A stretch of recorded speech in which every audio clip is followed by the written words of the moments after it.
From Chiron Return and for the Pacifica Radio Network, welcome to Planet Waves FM. Tonight's edition is for Sunday, the 4th of February, 2024. My name's Eric Francis Coppolino, your host for the next hour or so. Thank you for joining me wherever you may be in the world, in the future, or in your state of mind. It is good to be with you. Coming to you on a beautiful, chilly, clear Sunday evening here in the Mid-Hudson Valley of New York State. We have finally gotten a look at the sun. It seems like it has been weeks of just this dense, low, kind of rainy, smarmy, snowy cloud cover. Nice in its own way. As T.S. Eliot said, winter kept us warm, covering the earth in forgetful snow, but we haven't had that much of that, just a little bit here and there. I have a full and interesting program for you tonight that's going to cover a wide diversity of issues. I first want to just say hello to all of those who feel like your existence is a very fragile thing, or if you feel the delicate state the world is in.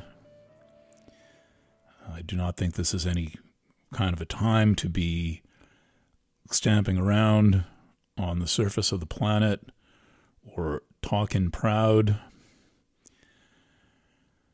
It is a time to be, I think, thoughtful, cautious, and receptive both to what your own feelings are telling you and what others are telling you that they feel.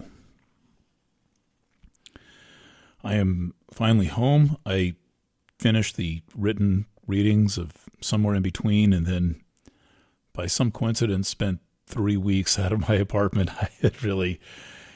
I've really been here kind of nonstop since like early 2020 when I got back from Ukraine.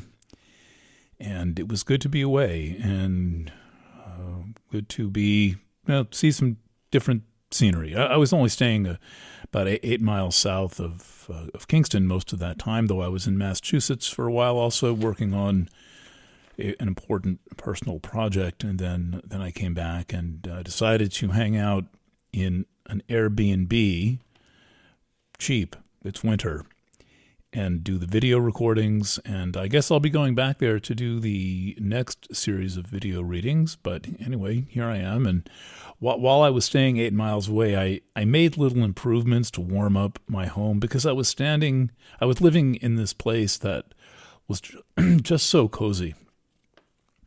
You know, and I realized, well, I don't even have a coffee table in front of my couch. No wonder I don't like to sit at it.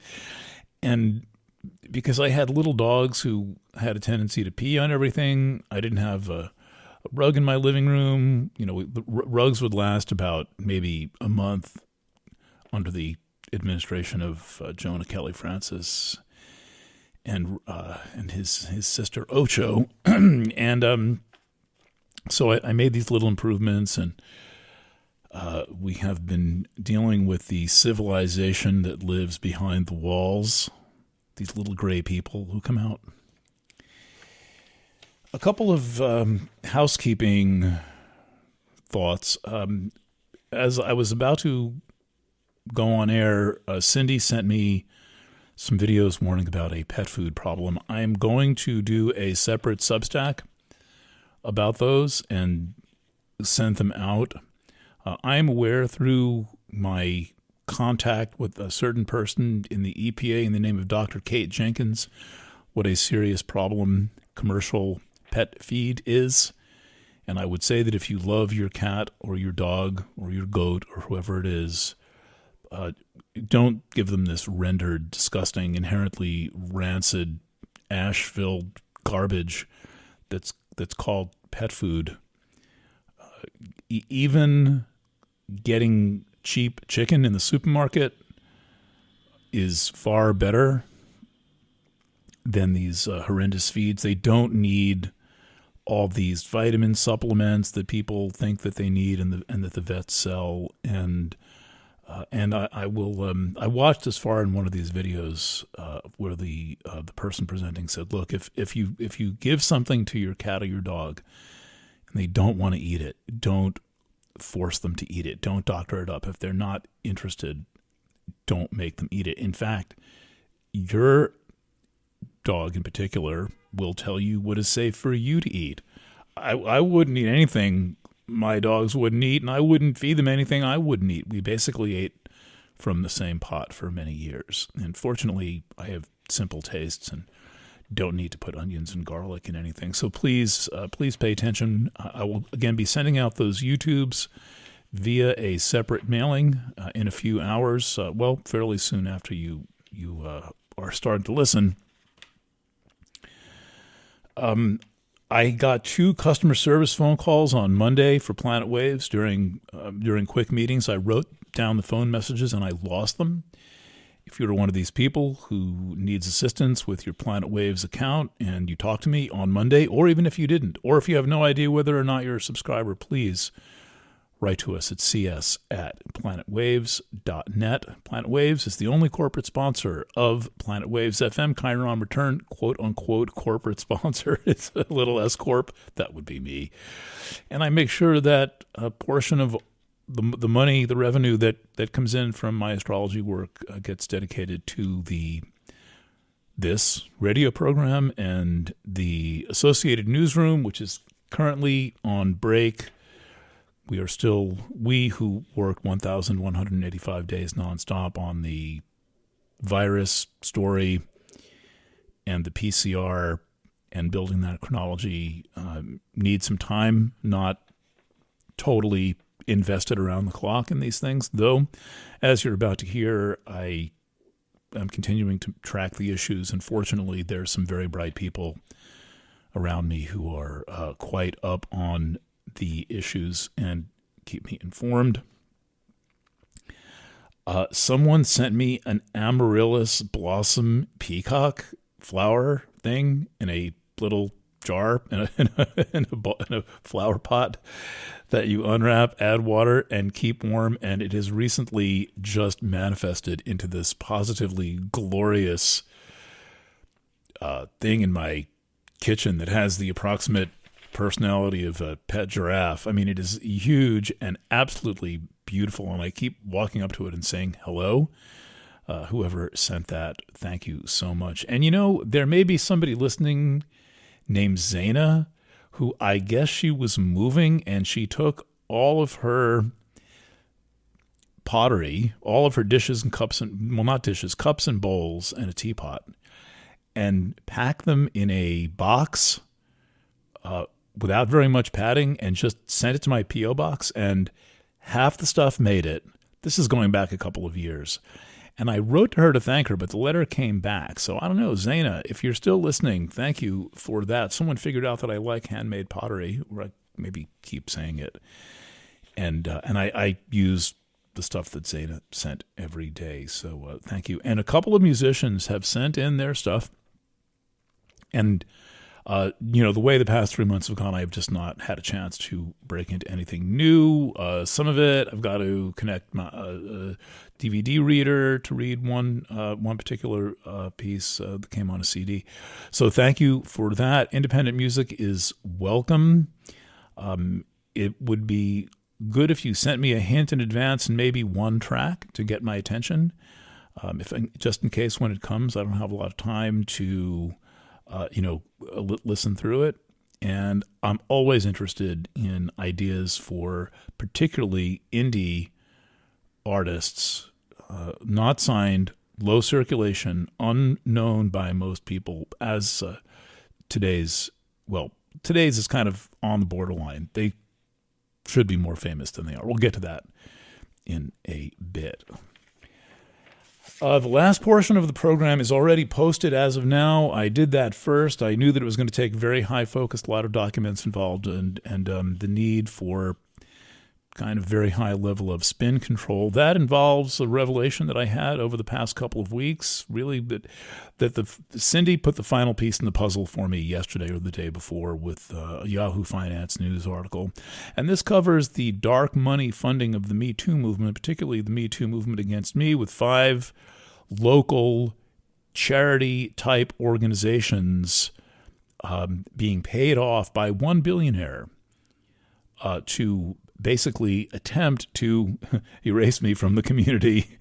It has not worked very well. I'm still here and still doing my thing. And while that's not an invitation, I've now got to the bottom of this ridiculous thing that happened in 2018, where I came under massive reprisal for one article that I wrote called Take a Step Back, which I thought was a feminist interpretation, a feminist treatment of the Me Too movement, quoting leading feminist scholars and quoting many of my readers and clients.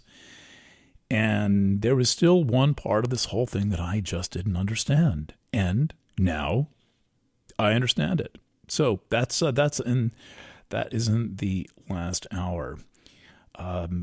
My plan for the rest of this segment is I want to revisit this virus issue, and I've done some work pulling together the history of the no virus position, and I've had some responses to my 2 weeks of coverage of Ivor Cummins and Doc Malik, and also Robert Malone, but particularly Cummins, promising that he would be honest with everyone and lie. And this gets to the very heart of what it means to actually have some investment in reality, and also like what is with people allowing themselves to live in this totally split mind, where one half of their mind can be saying one thing and the other half can be saying another thing. And this may involve brain hemispheres. I'm up to the part in the book by Julian Jaynes, The Origins of Consciousness in the Breakdown of the Bicameral Mind, 1976 masterpiece by Julian Jaynes, who worked as a research professor at Princeton, was kind of an itinerant lecturer after the book came out. And it's perplexing that people can be so casual. I'm not going to play casual about being lied to. It's the essence of lying is the tolerance of being lied to. Finally, after many years of covering fraud and digging out and digging through the documents that prove that the chemical companies lied about the nature of PCBs and dioxins, and lied to the press, lied to the public, planted phony articles in medical journals, the Zach Gaffey study, the Zach Susskind study, etc. So far unretracted, and I am sure heavily cited, saying that dioxin is perfectly safe. New York Times participating in that in that scandal. And as mentioned, well, I think I talk about this in the block on the Me Too segment when we were trying to suss out whether there was some involvement of corporate espionage or infiltration, and we ruled out the chemical companies. But I had just taken part in publishing with Peter von Stackelberg and Carol Van Strum 150,000 pages of evidence against the chemical companies to Document Cloud in the Columbia University Library. And I kept the hard copies for good measure. We ruled out that form of corporate espionage, but just because I left the possibility open that there may have been something, let's say, extrinsic to my life and untoward that happened. But after all those years of covering fraud and contaminated dorm rooms and companies lying to people, and GE and Monsanto putting out endless press releases talking about practically arguing that exposure to PCBs is good for you. It finally occurred to me that there really are two parts to the lie.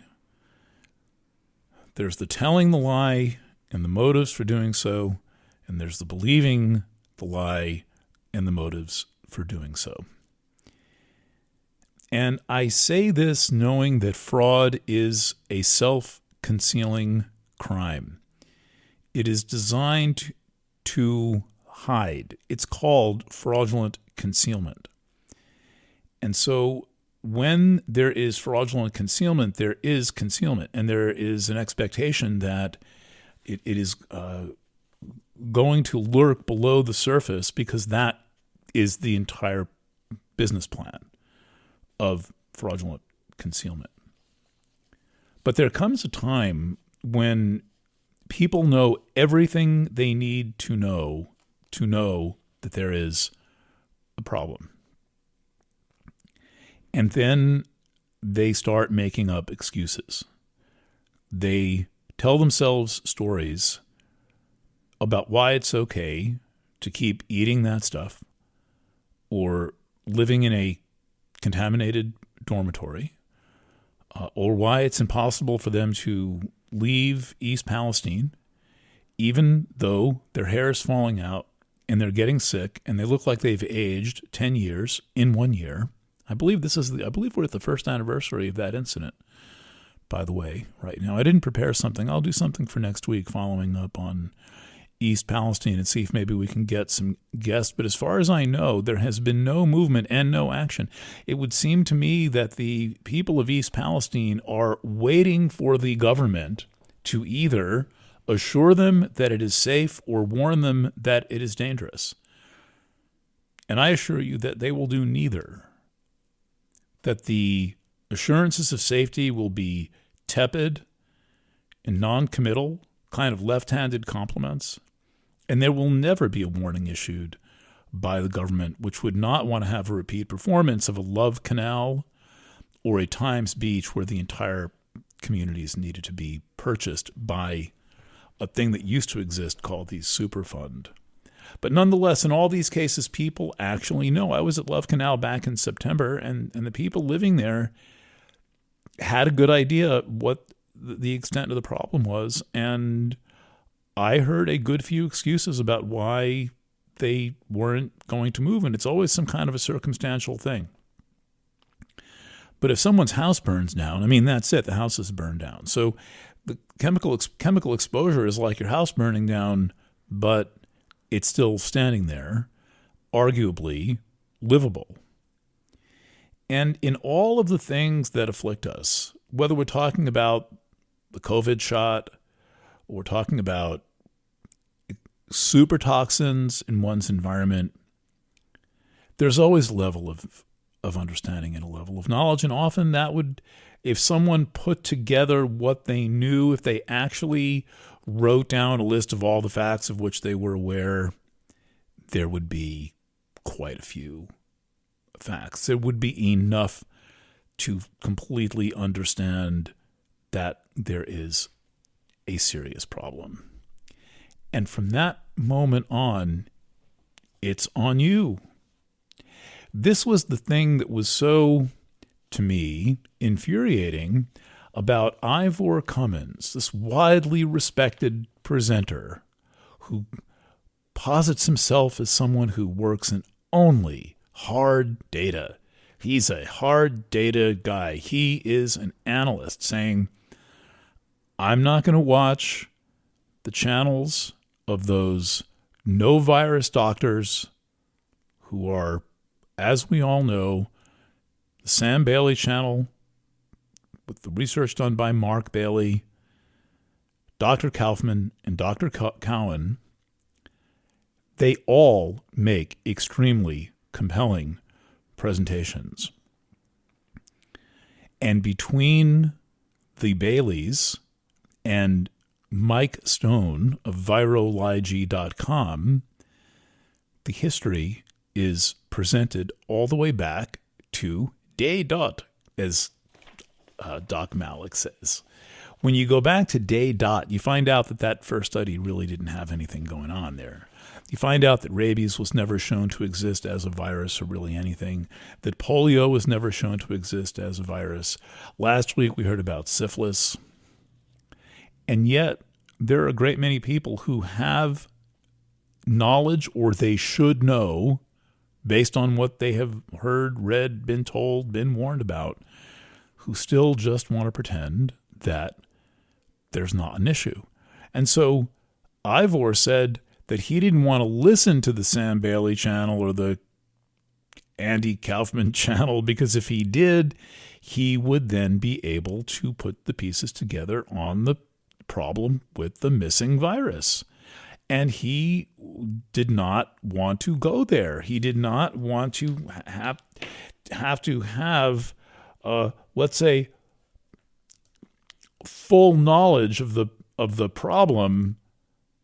But even in saying that, he's admitting that he either knew or should have known. Right? Once you are above a certain threshold, you have a responsibility. That your knowledge creates a responsibility, often to others, and certainly to yourself. So a reader wrote in just yesterday, because I reposted the interview, and I'll attach it again. I liked Ivor Cummins in the early days of COVID insanity because he talked a lot of sense. However, I lost interest in him once I understood the fraud of virology, because it can get very irritating listening to people talk about viruses as if they're actually a thing. But I've also become disillusioned with the way so many people in the no virus camp appear to be aggressively attacking everyone in the virus-believing community and trying to claim they're all some kind of controlled opposition. By the way, she later explains this does not apply to the major presenters. You'll hardly ever hear me use the term controlled opposition unless I'm quoting someone saying that that's what I am. So I actually found the explanation given by Ivor Cummins in this video of why we won't go there. He won't go there to be refreshingly honest. Refreshingly honest. He said, I'm going to be honest with you. I'm going to lie to you. I'm not going there. I don't really think that that's honest, and I certainly don't think it's refreshing. For me, like refreshing, think about it. Fresh-made lemonade with lots of ice and a sprig of mint on a hot day. That's refreshing. But saying I'm going to lie to you, I know where to find the information about the viruses and how they've never been shown to exist, but I'm not going to look, because then I'd have to know. Quote, she says, I think he has a genuine affection for viral theory because of all the time he spent studying it 40 years ago. Yeah, like somebody in their first cat. But more than that, I think he's probably correct that for him to admit that virology is a fraud, certainly at the present time, would torpedo the popularity and influence he has achieved over the past few years, as well as potentially cripple him financially. Yeah, that's his fear. Isn't that obvious? Of course, quote, of course, this seems rather at odds with his belief in stoicism. And the quotation he paraphrases, the only thing an honest man has to do is not partake in the lie. Nevertheless, I think to myself, who am I to judge him for this? I think back the 18 months or so that I complied with the mandate to wear a mask in my healthcare job in the UK, even though I knew perfectly well it was pointless and cruel. I complied because at the time I could not see a way out that would not have led to devastating financial consequences for me and my family. And I also tried to convince myself that it was the only way I continue to try and provide help and care to the many patients I see. I don't know what her role is. She doesn't sound like a doctor. Maybe she's a nurse. It's impossible for me to know what the outcome would have been, if I'd had the courage back then to stand for the truth. It did at least inspire me to make the necessary changes to ensure I now have another source of income in case similar circumstances arise in the future. It has also made me feel somewhat empathetic to the position taken by Cummins and Malik in this video interview. So this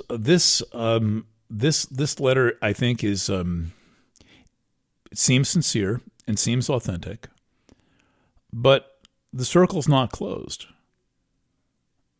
She feels empathetic that people who profess to tell the truth and only the truth would lie to preserve their brand, which is telling the truth and only the truth. Following me here? There's a real split here. We're going to learn a little bit about that split in the Julian Jaynes segment. Quite a brilliant writer talking about how this kind of duplex mind exists. So she doesn't object to the main no virus people. By the way, as far as I know, the Baileys and Dr. Cowan and Dr. Kaufman all doing just fine with their channels. They have established very solid followings. And in terms of the virus issue and other important health issues, I think that they are just about spot on.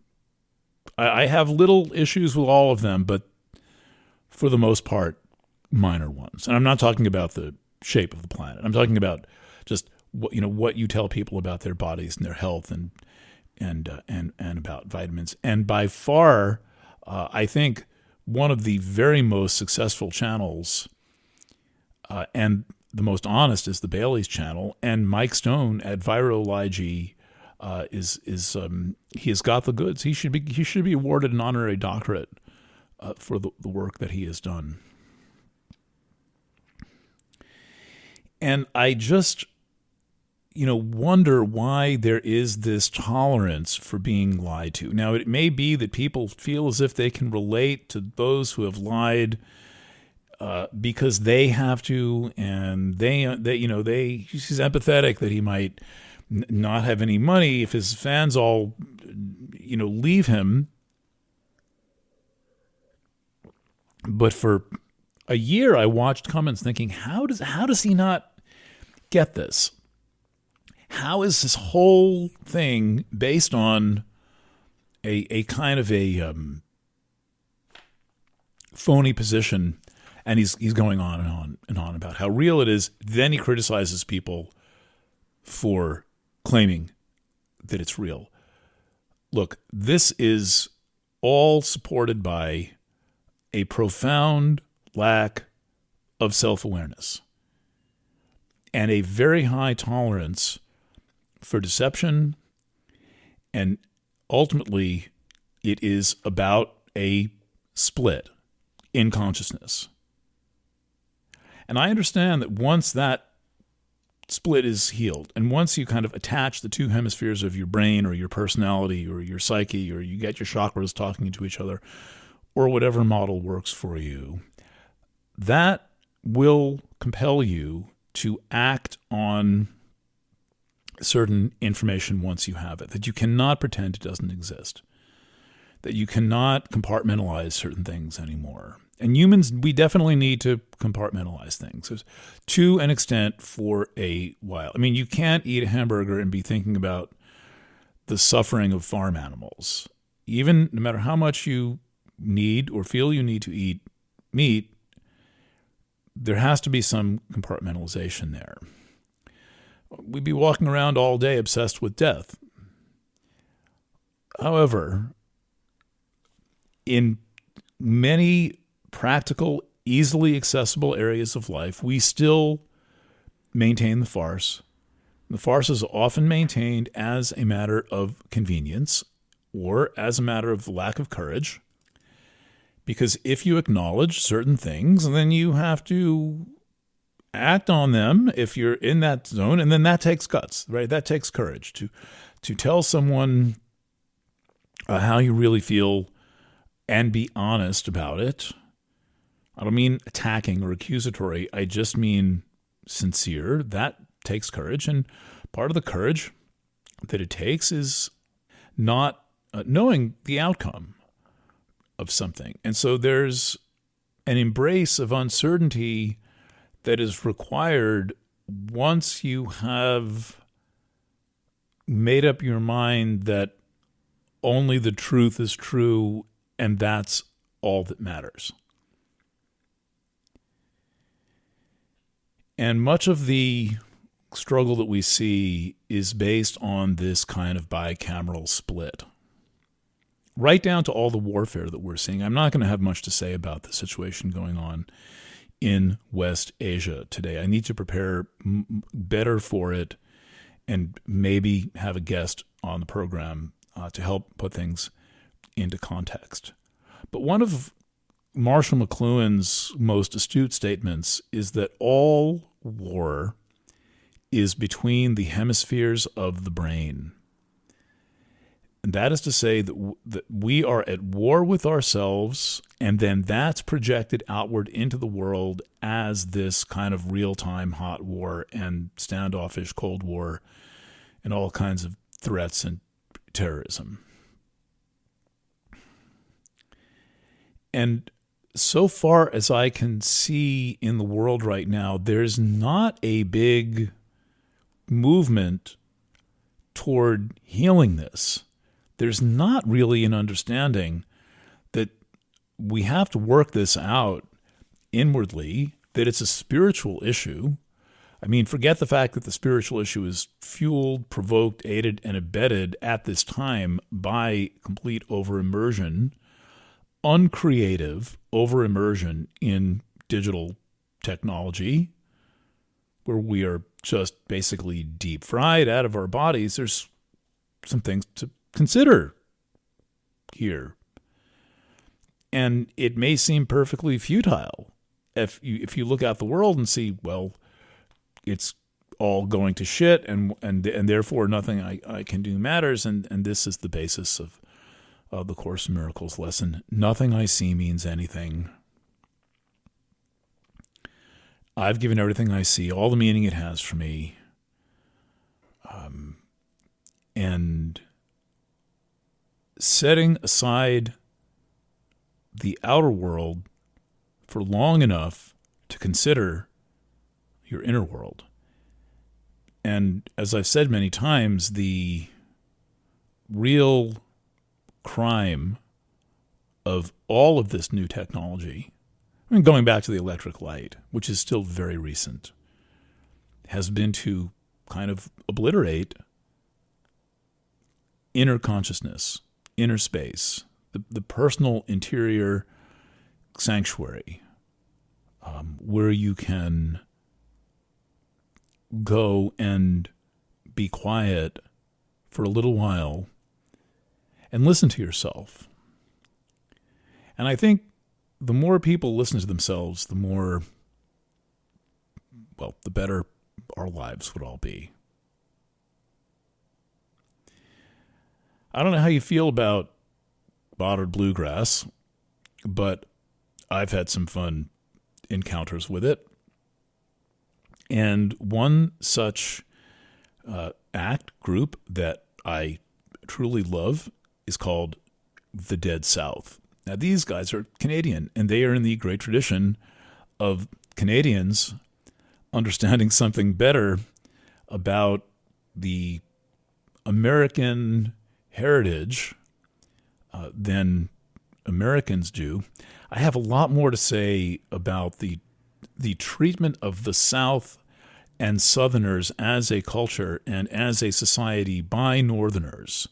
It's pretty much just blotted out and said to be evil. But anyway, we will come back to that. This piece is from a 2019 release called, I don't have the name of it written down here, but it is called Spaghetti.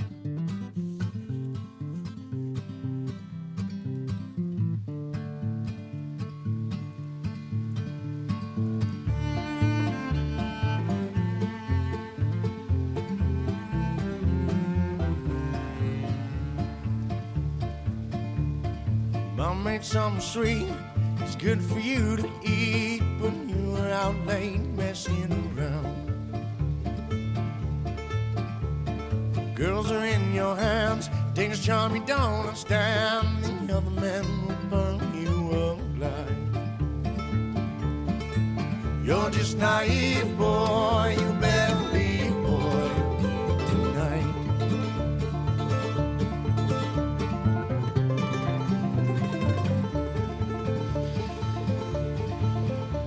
The streets are whispering now, this gentleman in town, a lover would not be beat. The men around town gathered on the sacred ground and repeated to beat their chests. You're just naive, boy, you better leave, boy, right now. You're just naive, boy, you better leave, boy, right now.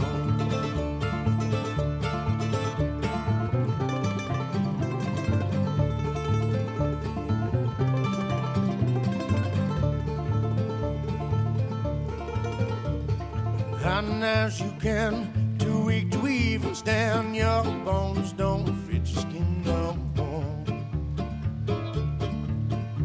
Got you crying at the moon, begging mama for a room, but she's felt the burn of your love. You're just naive, boy, you better leave, boy, right now. You're just naive, boy, you better leave, boy, right now.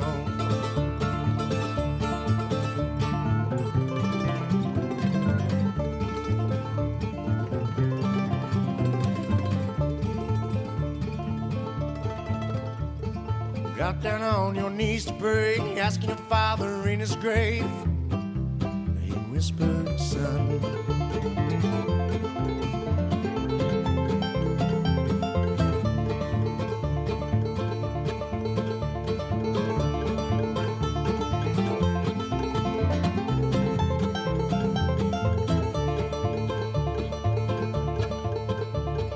get on yours and ride, I wanna show you where you're gonna die. Get on yours and ride, I wanna show you where you're gonna die. Get on yours and ride, I wanna show you where you're gonna die.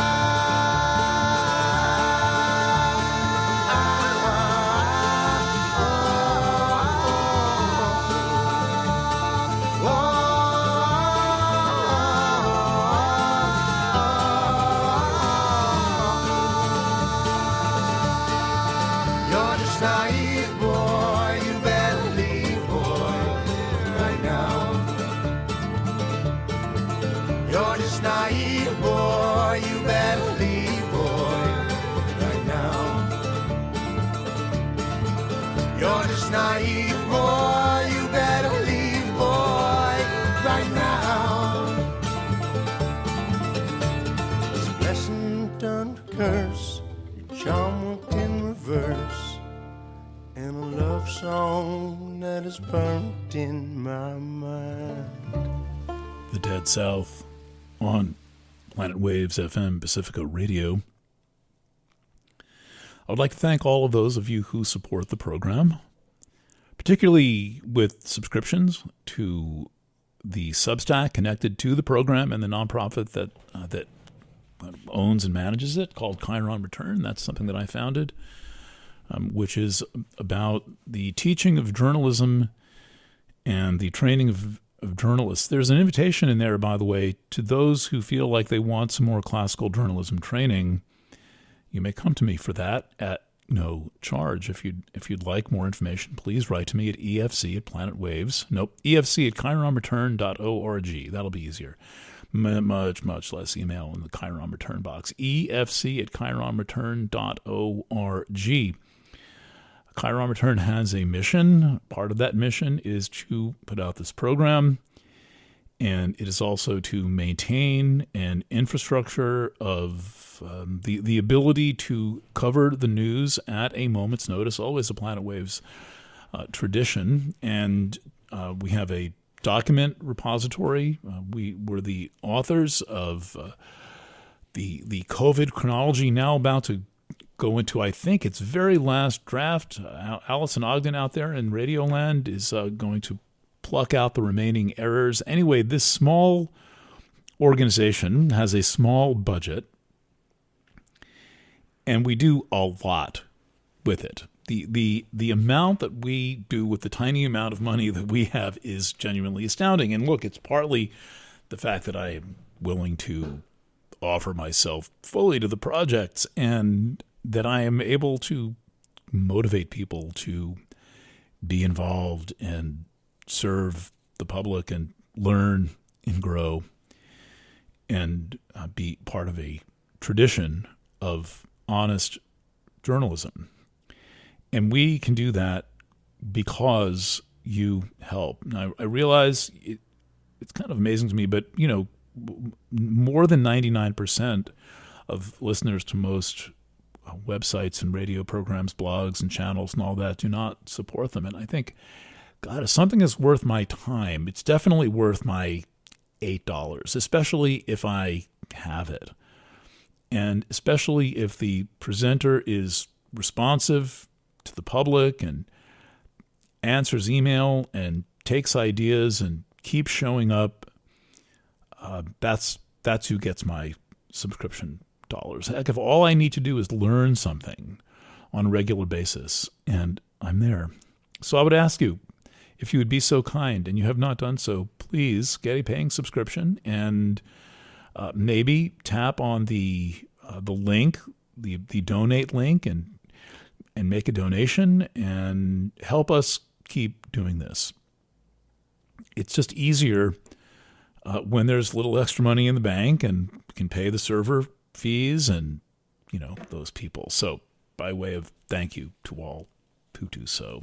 All right, so I want to just take this segment, maybe a slightly short segment, and tell you the story of the no virus position. It seems to many people like it came out of nowhere, like it just kind of manifested one day, and for them that that may be true. Personally, for me, I have been tracking on and off the virus theory, particularly of sexually transmitted infections alleged, back to 1992, when I spent a month in the SUNY New Paltz Library looking up every study that I could find on AIDS and figuring out that the whole narrative in the media, we were being told, had nothing to do with the background being published in the mainstream scientific literature, by which I mean Journal of the American Medical Association, American Journal of Public Health. That whole database that I unearthed in that 1 month, just sitting there. A month is a while to sit in a library and do one subject. Most people have never done an hour. Day after day, there was no comporting the two sides. The terror campaign in the national media, global media, had nothing to do with what the scientists and doctors were actually reporting. It was just a horror show in the mainstream press. And of course, a lot of people were killed by antiviral drugs and other things that killed them. So I learned more than 30 years ago to be very cautious and skeptical of stories involving viruses. But the skepticism is not the true skepticism that the truth can never be known. And one of the problems with the times in which we're alive is this profound skepticism, meaning many people think either the truth cannot be known or there's no such thing as the truth, or there can be one truth and another truth, and they're both true, but they completely contradict.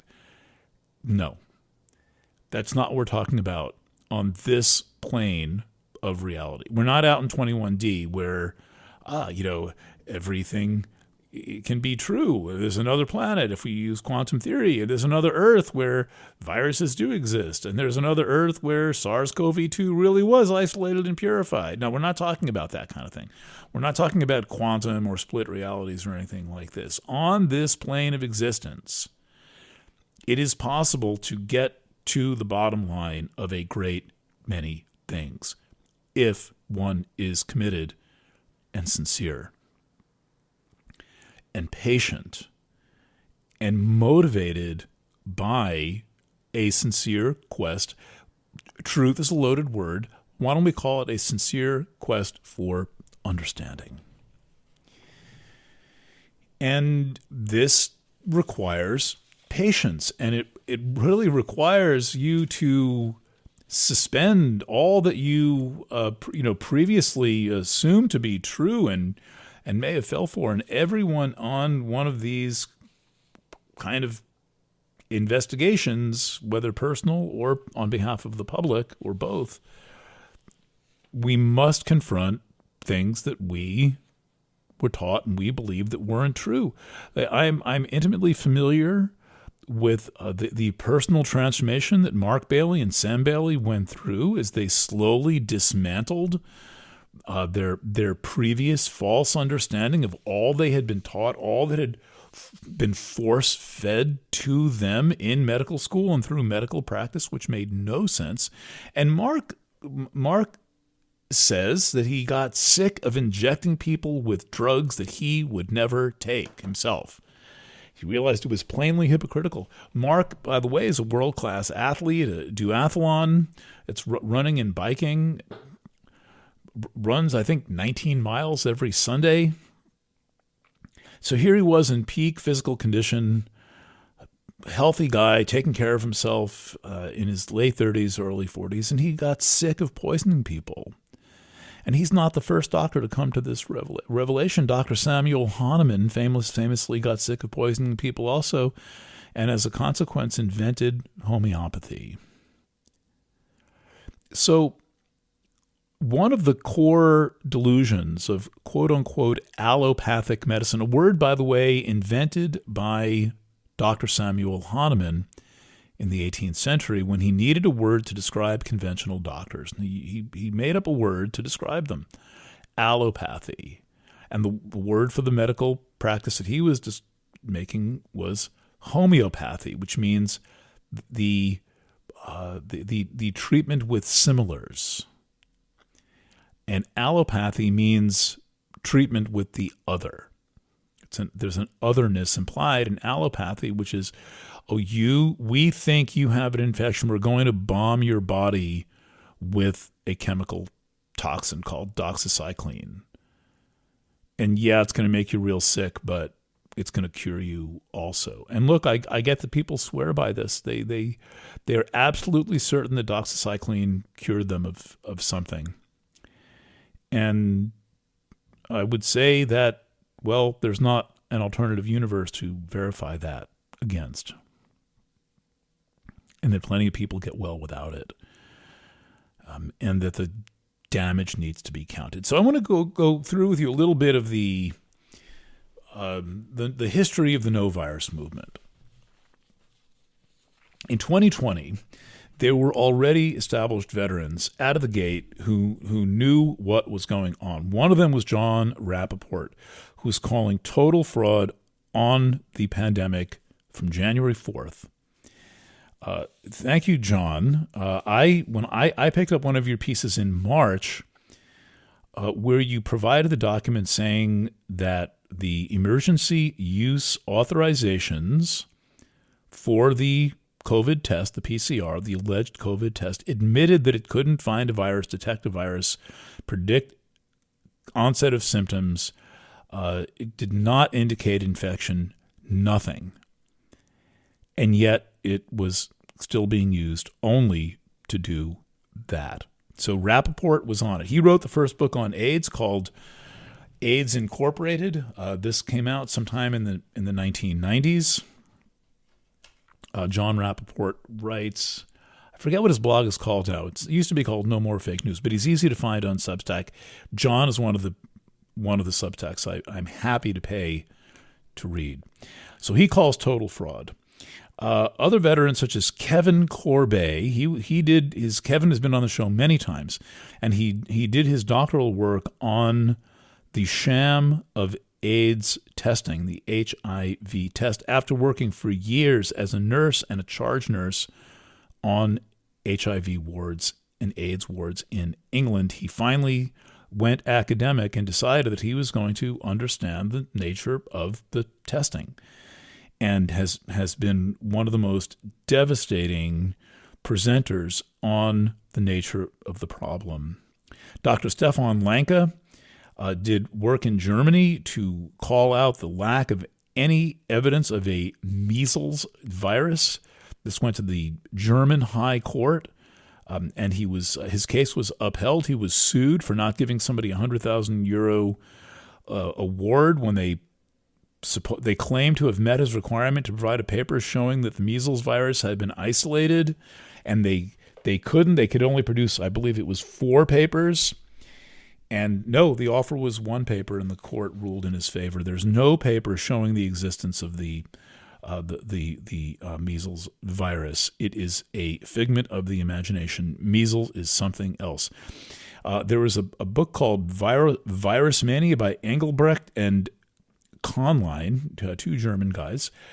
They had taken apart David Crow of the Infectious Myth podcast, now deceased, was all over the pseudoscientific application of the PCR and phony antibody assays by March or April. I corresponded with him and before he died, and what he said to me, I said, well, what are these people doing if they're not studying viruses? Now, mind you, this is in early 2020, and he wrote a famous paper which goes through all the Chinese studies and the conditions in China and the American early cases. This is linked from the chronology at chironreturn.org, or click the chronology link at the top of the Planet Waves FM website. You'll see there's a 1-word link, chronology, that'll take you right to my chronology. David Crow's paper is in there, Problems with the infectious pandemic theory of SARS-CoV-2, and he had it all taken apart. My chronology is largely based on the set of dates he provided. The first set of dates that I extracted from a document were the dates that he gave for early cases and incidents in his paper. So then just seemingly by chance, Dawn Lester and David Parker published What Really Makes You Ill on December 24th, 2019.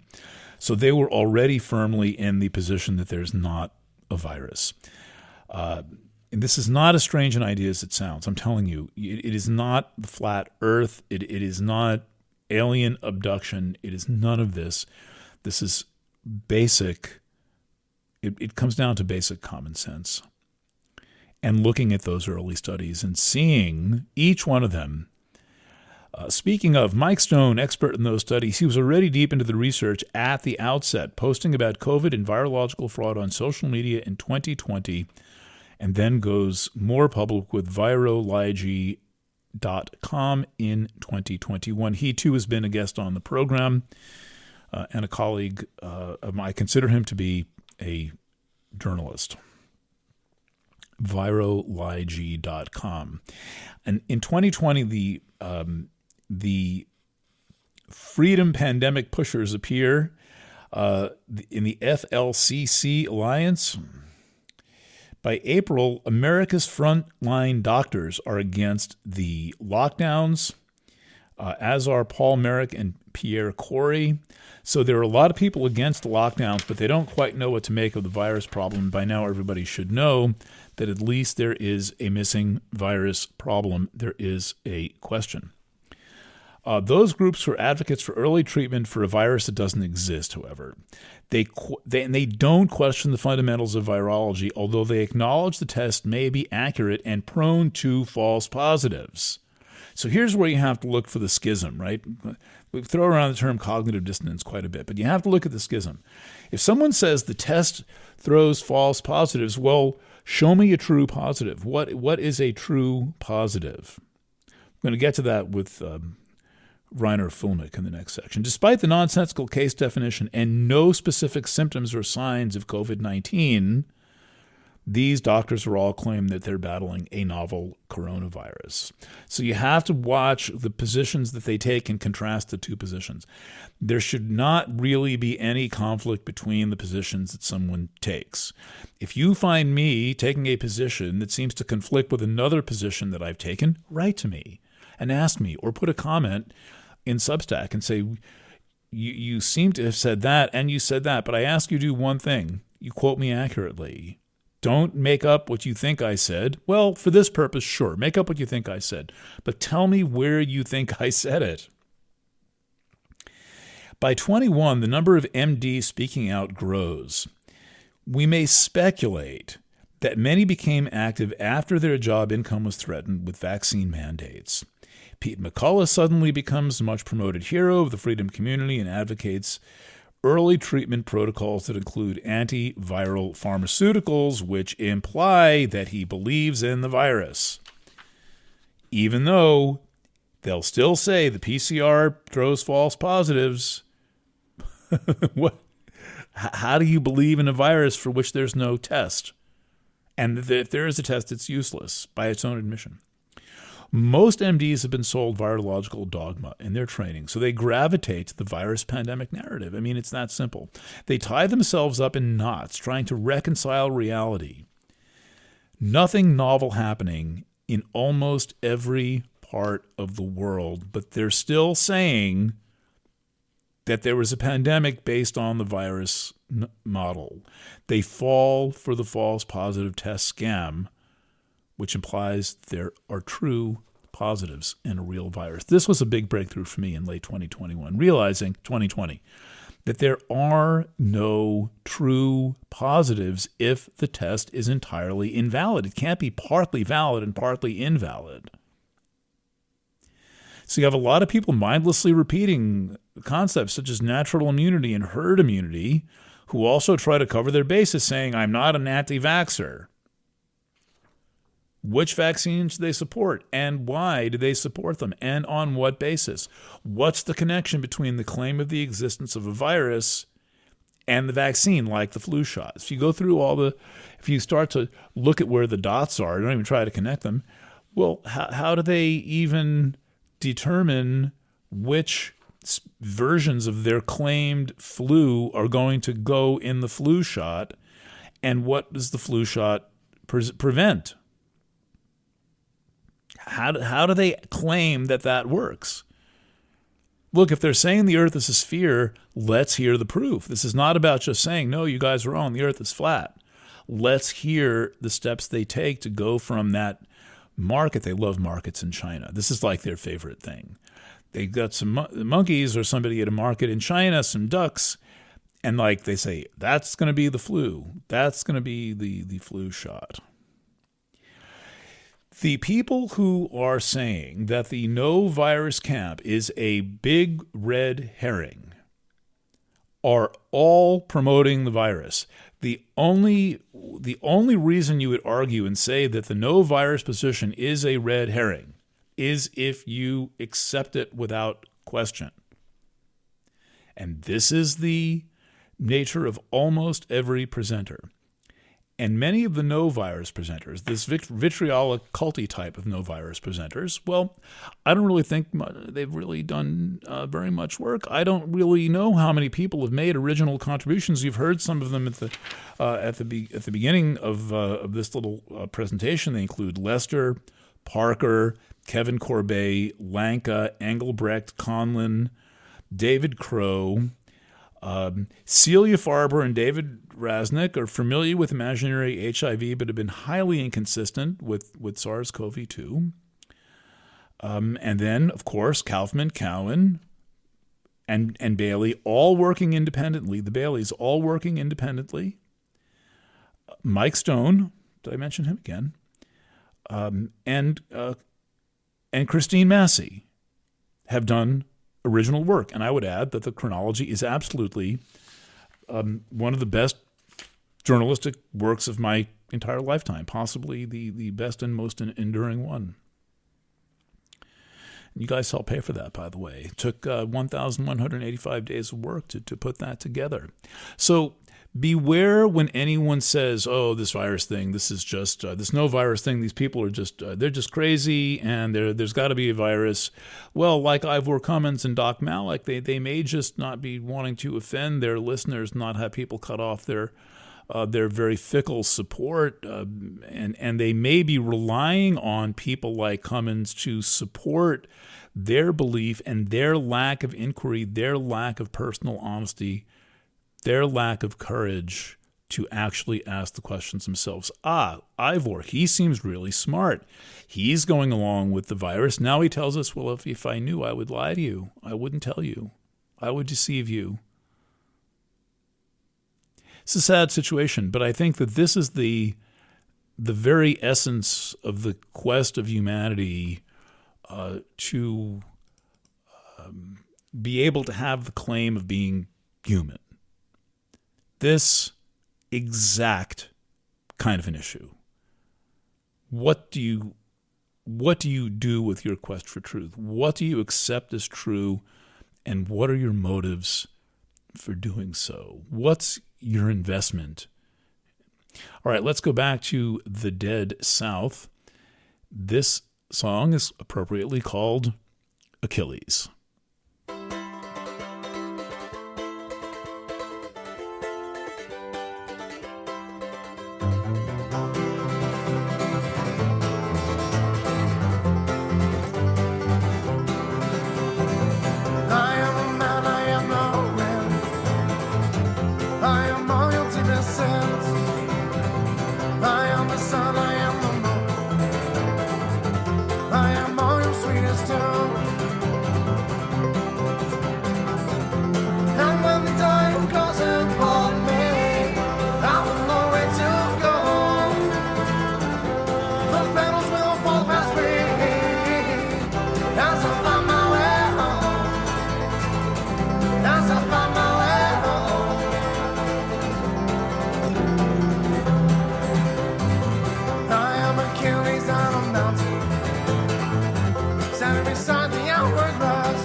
Achilles from the Dead South on Pacifica Radio, Planet Waves FM.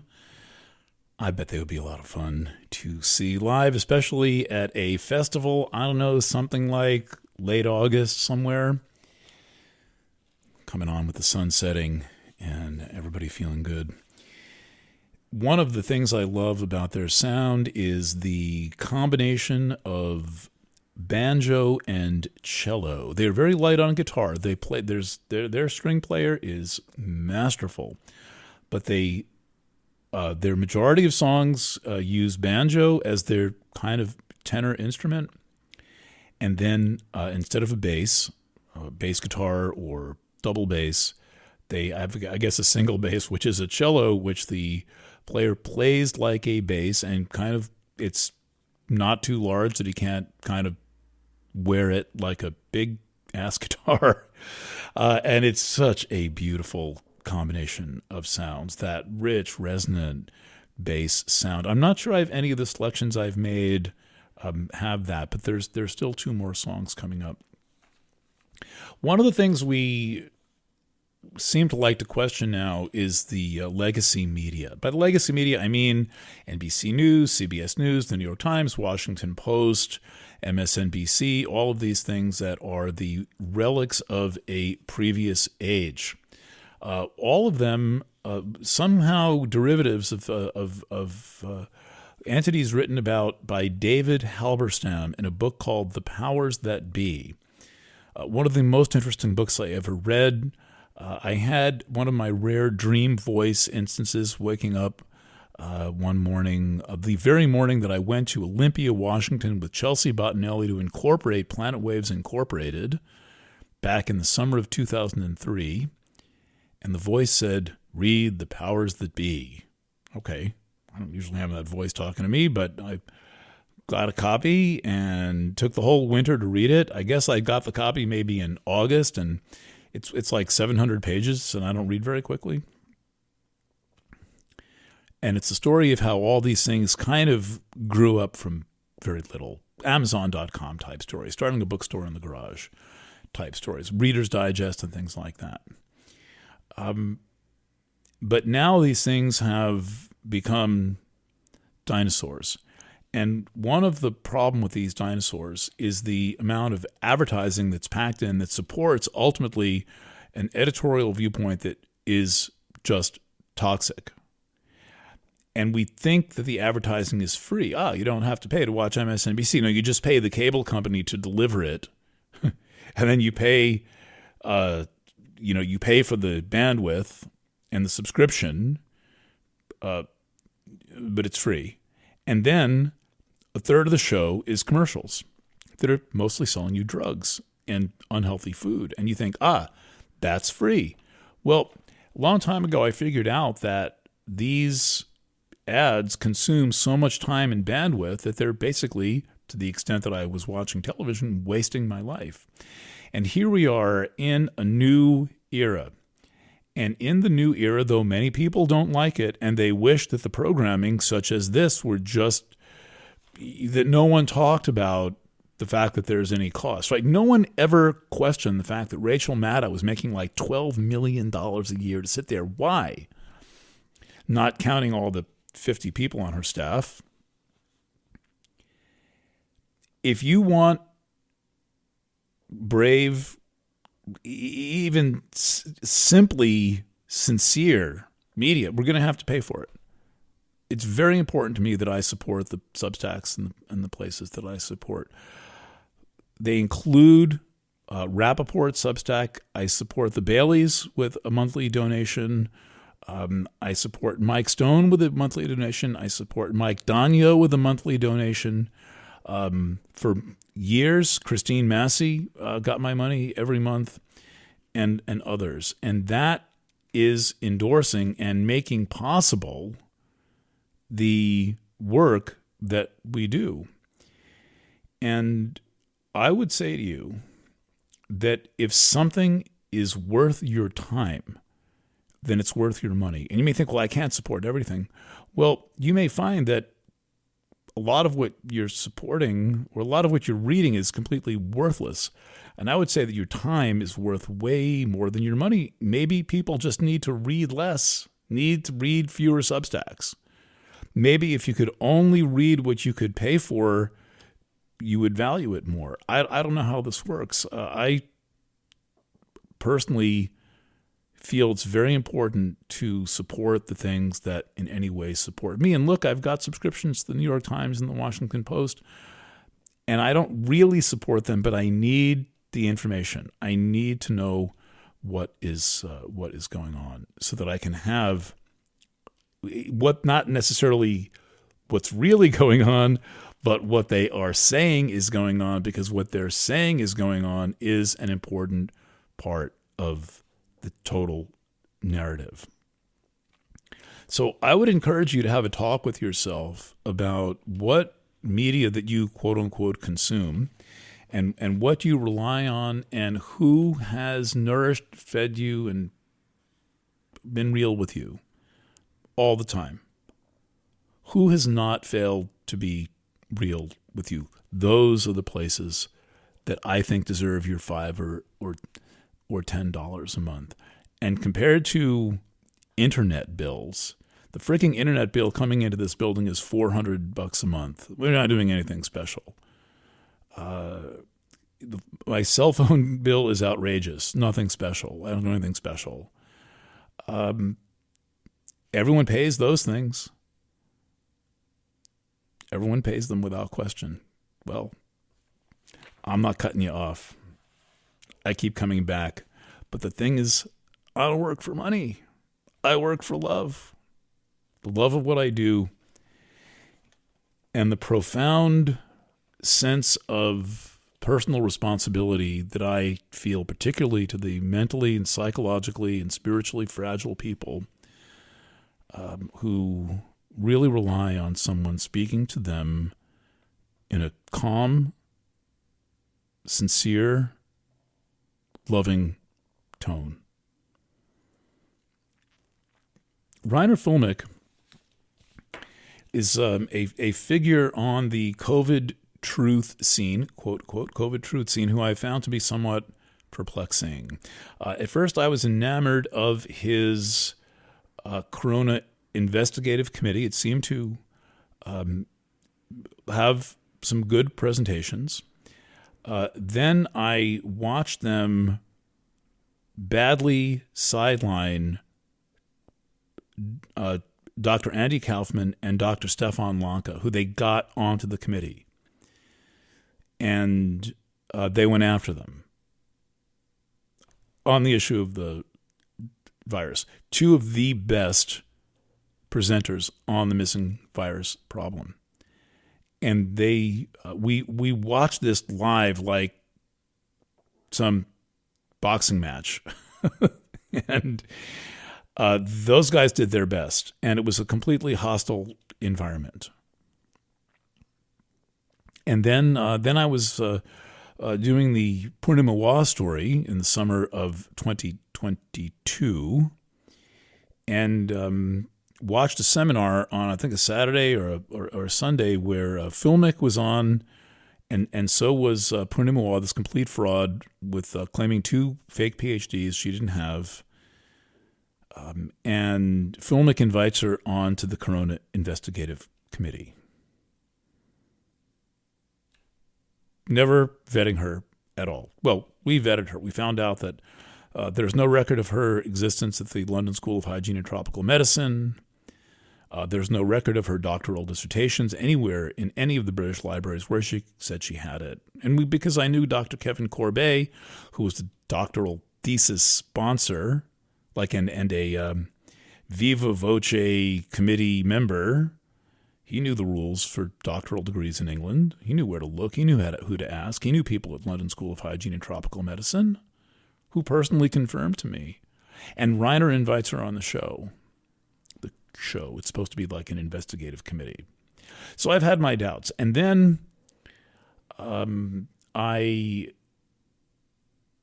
what was I going to say here? I'll trace my thoughts back. I got distracted by something.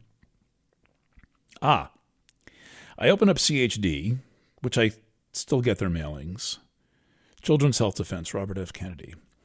And there's a kind of a presentation, 15-minute presentation by Reiner Fuellmich about why the PCR is a fraud.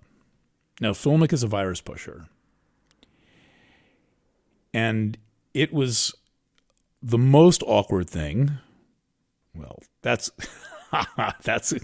hyperbolic, but it was extremely awkward watching him go on for an agonizing 12 minutes explaining why the PCR was a total fraud and threw false positives, but at the same time, why that it did show the existence of a virus and why there were any true positives. And if you remember when I did a response to that on Planet Waves FM,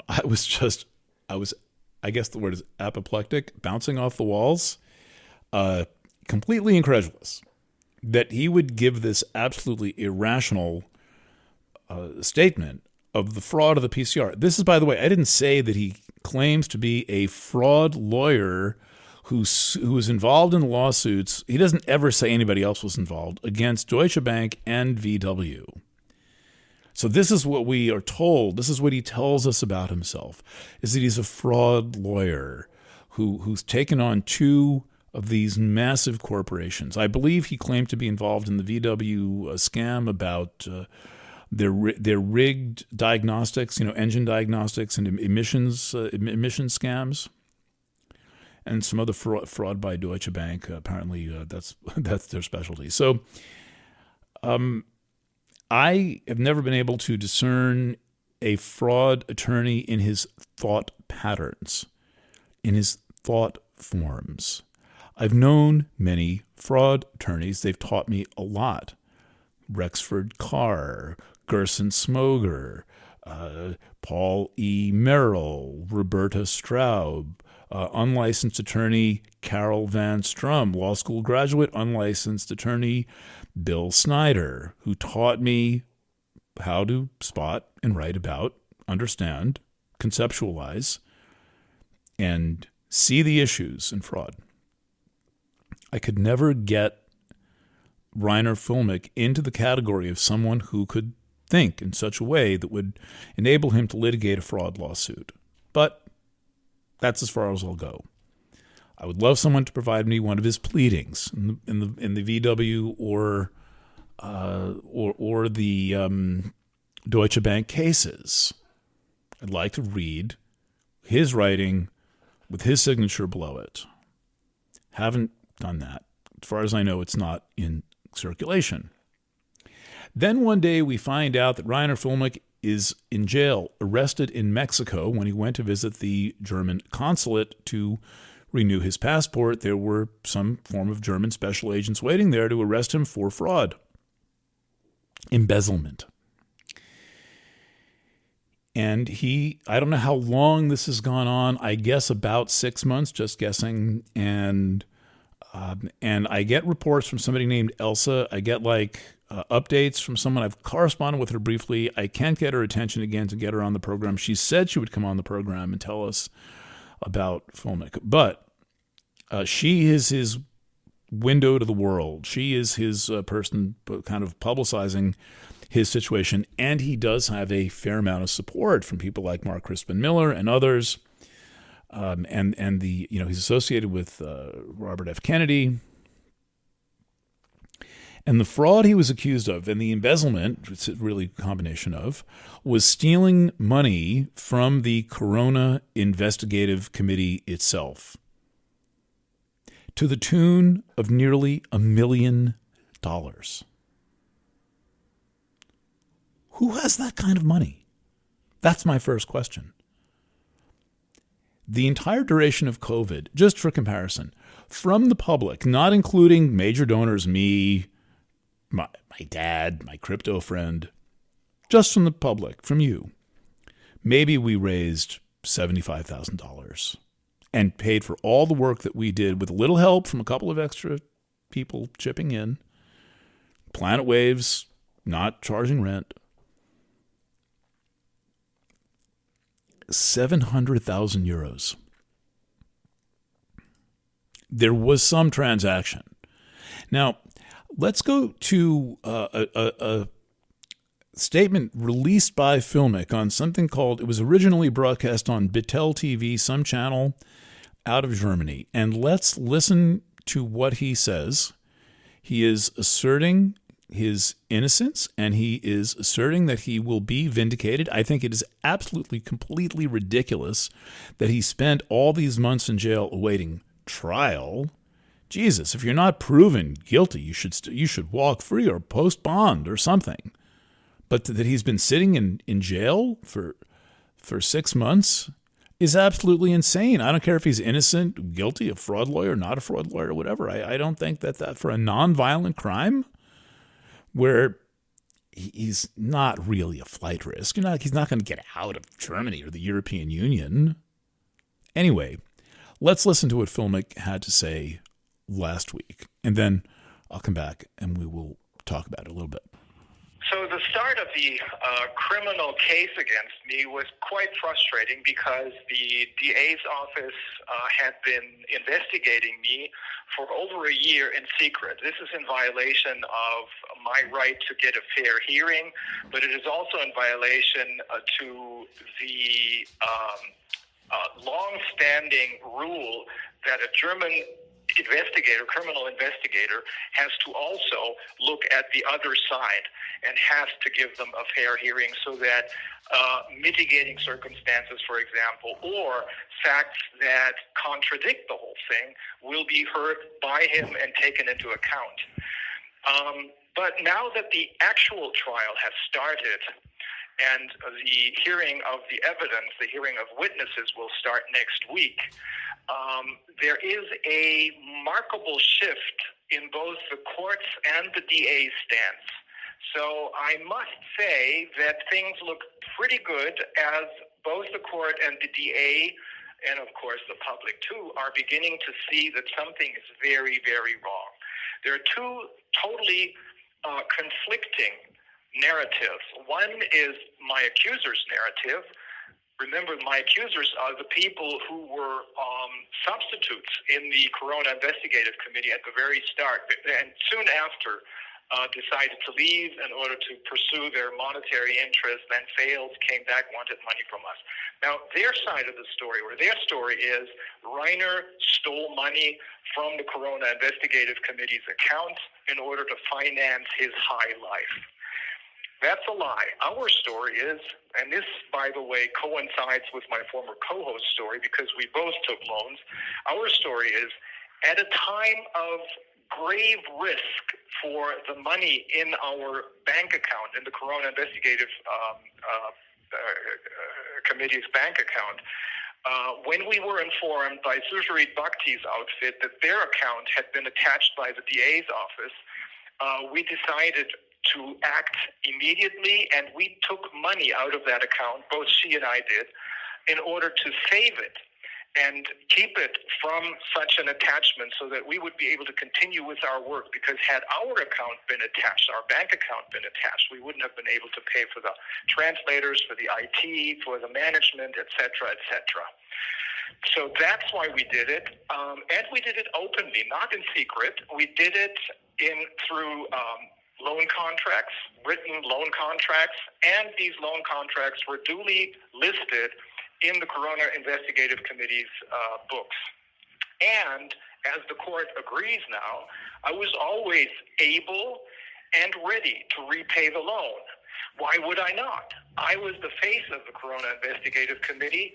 I had probably conducted 70% of all the interviews, and I had started to let's say, organize or coordinate an international legal response. So why would I take the money that we needed for this task and use it for, I don't know, buying a Ferrari or whatever? We didn't do that. I was always ready to repay the loan and also able to repay the loan. How would I have done that? Well, the plan was, both for me and for Vivian, in my case at least, it was to sell our home. My wife and I had planned to sell our home as early as late 2020 because we were seeing that Germany's economy would collapse very soon due to the, idiots that are running our government. And so we had planned to sell our home. We did sell our home for 1.345 million euros, which would have easily enabled us to repay, or me to repay the 700,000 that we had taken out of the Corona Investigative Committee's account. However, it was impossible for us to do that because those who accused me, the three Berlin attorneys, the two substitutes and the other guy, they, through extortion and fraud, forced the buyer of my home and the notary public, who plays the role of an escrow agent in Germany, forced them to pay out the purchase price, not to me or my wife's account, but rather a total of 1.158 million went directly into those people's accounts, bank accounts, who accused me of having committed a crime. So ultimately, only one of these two stories, only one of these two narratives can be true. And if it turns out that my story is true, then we'll see who goes to jail. So things are beginning to look a lot better than they did a while ago. And I will write something up for you so that all of you can read or even record another statement so that you can see and understand, just like my students many years ago, understand what is going on here, the details of what is going on. But I'll be in touch. I'll keep you posted. So, did you catch that? It only sounds like this is a complete version of events because he sounds like the story has a beginning, middle, of an end, and he tells you that it makes perfect sense, and then he says, well, only their version or my version is true. So I have a couple of questions. Reiner, you said that you withdrew $700,000 from the Corona Investigative Committee's bank account to protect and preserve the money such that you could continue to pay administrative costs and other expenses associated with the Corona Investigative Committee. If that is true, why would you need to pay it back? You'd be using the money for exactly what the money was intended for, and that would be fulfilling your intent to spend the money only on expenses associated with the investigative committee's work. As you say, translators, administrative, IT, and all that stuff. But you say that you would have needed to sell your house to pay it back. Why would you have needed to sell your house to pay it back? Why would you have to pay it back at all? If you could just show that the funds were used for their intended purpose. This is a very big gap in the story. It makes absolutely no sense in defense of the legitimate use of those funds. And he says, well, we always intended to pay it back because we could sell our house to pay. Who wants to take donations from the public and then sell your house to compensate for them? Okay. Then, wait. So he's an attorney. He understands things like trusts. And I'm sure he understands Swiss bank accounts. If he had, apparently, him and Vivian Fisher, I call her Hausfrau, absolutely dismal presence on the program, the committee. If you had to protect 1.4 million euros, 1.4 million euros, why not offshore the money? Why not put it in a Swiss bank account? Why not buy Bitcoin? Why withdraw the money into your own name? Well, he said to pay things. I'm not. My head is spinning with what a completely ridiculous, lame explanation that is for where the $700,000 went. And the reason that he couldn't pay it back was because the proceeds from the sale of his house somehow went to Vivian Fisher, who accused him of fraud in the first place, and now she's sitting on 1.58 million euros? Huh? So I'll keep writing to Elsa and see if I can get her on the program. I have read, and I don't know if it's accurate, that 200,000 of that was used to, quote, spruce up someone's garden. I won't say who. Aforementioned. Spruce up someone's garden. I have a hard time not believing that. But I don't see the spruced up garden. Quite frankly, $250,000 is quite a garden. What are you talking, Versailles? What fucking garden? A bequest to the Bronx Botanical Garden? Well, they could certainly use $250,000. Look, if I had $250,000 laying around, I just might give it to the Bronx Botanical Garden. But a private, personal garden? Where did that money go? What was done with it that required it being paid back? And why didn't you put it in some form of an offshore trust? In the United States, he's an attorney who is, whatever you call it, admitted in California. He's supposed to understand the law. So here again, I run up against the very notion, the mere concept that Reiner Fuellmich is a fraud lawyer. I have someone writing to me saying, I can't, I think maybe wrote down, I can't believe any part of this.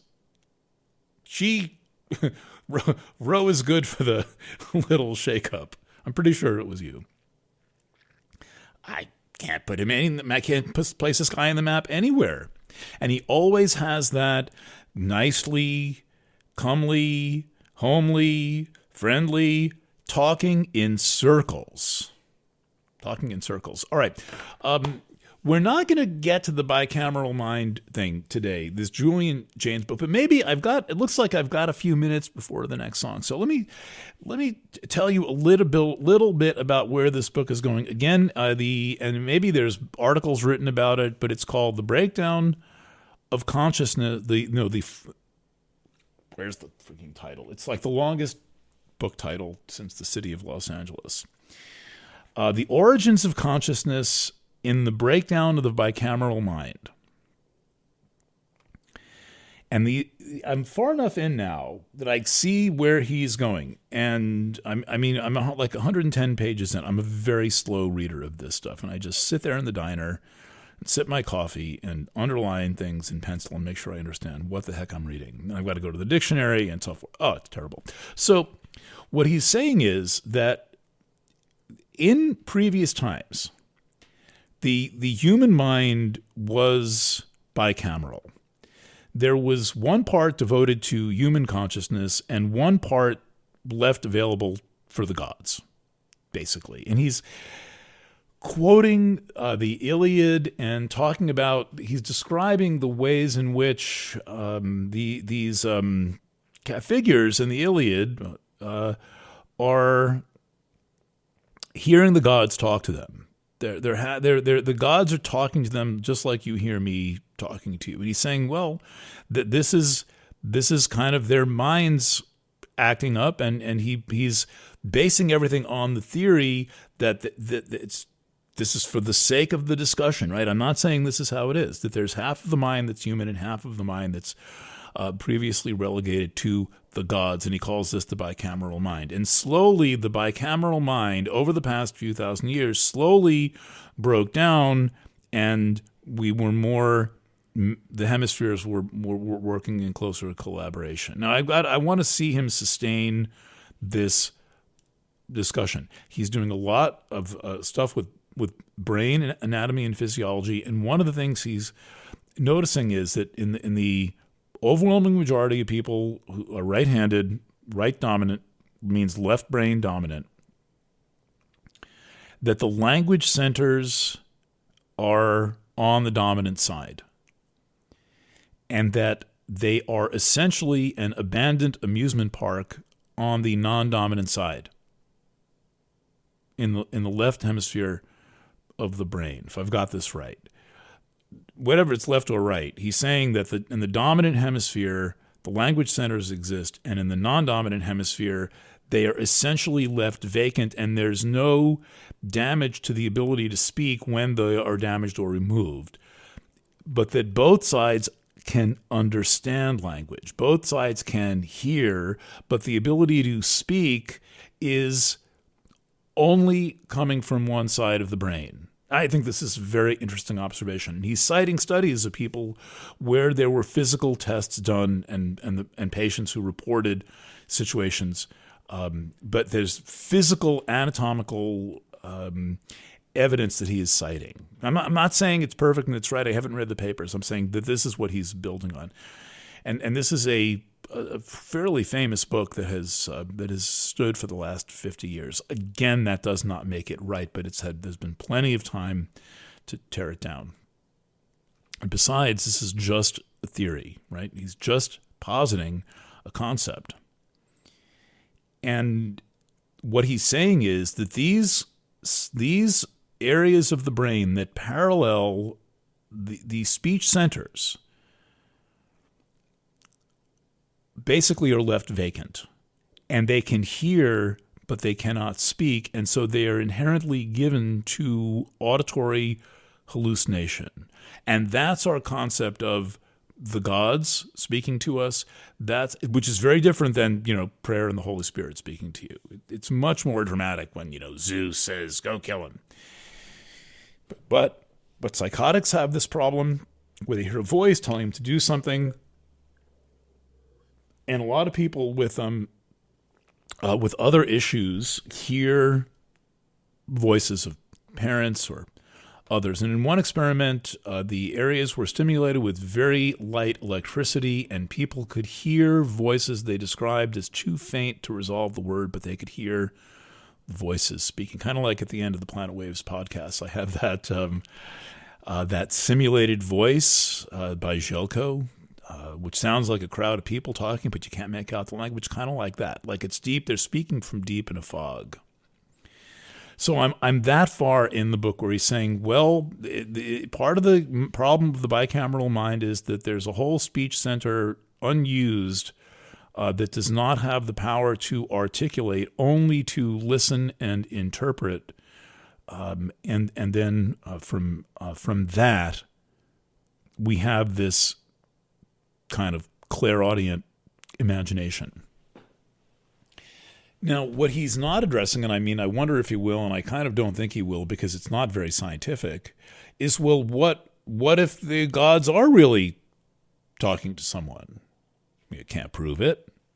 I guess in some way you could prove it. Like if you had like some baby born in the Amazon jungle to whom Athena was speaking about all the myths, the myths of Athena and all of her friends, and he couldn't read, never read a book, and then Athena was, telling him all these stories. That's kind of collective unconsciousy of Jung, right? Collective unconscious works exactly that way. There's this false floor in consciousness, and when you go down beneath that, when you go beneath the basement level, there's this shared system of utilities and sewers and spaces and tunnels and pipelines and concepts and ideas that we all have access to one greater or lesser degree. So he's not going there yet, but again, I've still got about 500 pages left to read. I'm going to read them carefully, and I'll tell you a little bit every week about what I'm reading. And if you've read this book, please chime in. Please write to me. Or add a comment to the Substack comments area. I would love to have someone to talk to about this. Carol Van Strom said she hadn't read it. There's hardly a book she hasn't read, but she hasn't read this one. And I'm sure there have been some neurology students out there or psychology students who've read this. Maybe it was too long ago. All right, let's go to break, and then I will be back with the portion of the program that I recorded earlier today in the discussion of the Novo Foundation and how it funded or was funding all unanimously, without exception, all of the groups that came after me for writing an article that critiqued the Me Too movement from a feminist perspective. I name all the names involved and put the pieces together. And the final piece in the puzzle was an article from Yahoo Finance News that Cindy just found over the weekend, where we see that the Novo Foundation, led by Peter Buffett, the son of Warren Buffett of Berkshire Hathaway and Geico,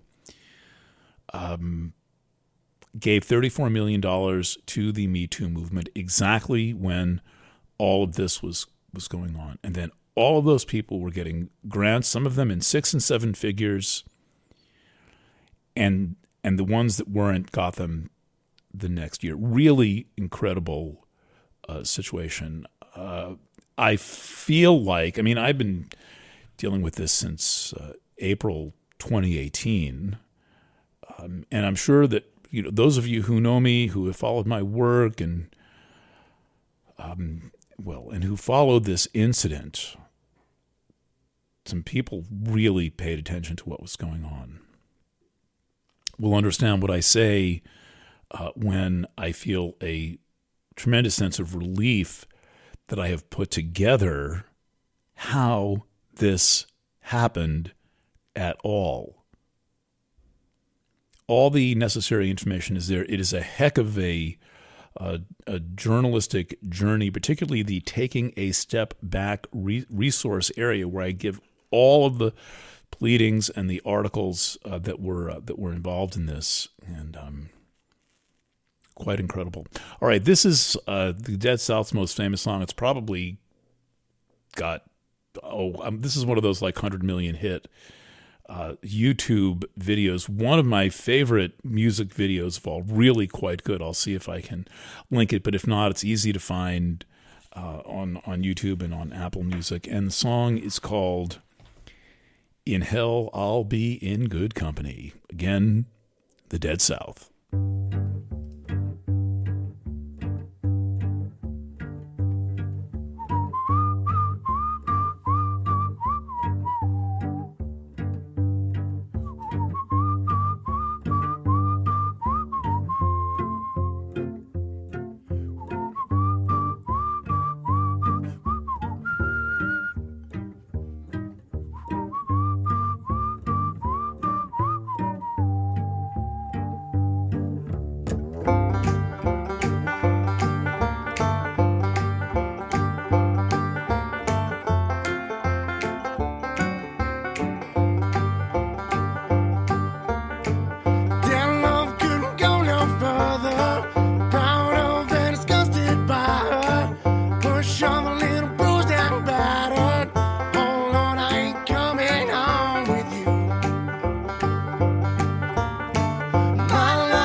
I see my redhead, mess bed, tear shed, queen bee must squeeze. The stage smells, tells, hells, bells, misspells, knocks me on my knees. It didn't hurt, flirt, blood, squirt, stuff, shirt like me on a tree. After I count down 3 rounds in hell, I'll be in good company.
Smells, tells, hells, bells, misspells, knocks me on my knees.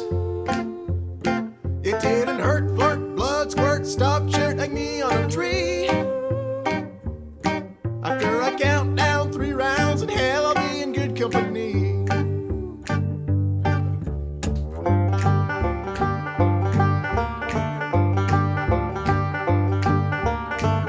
In hell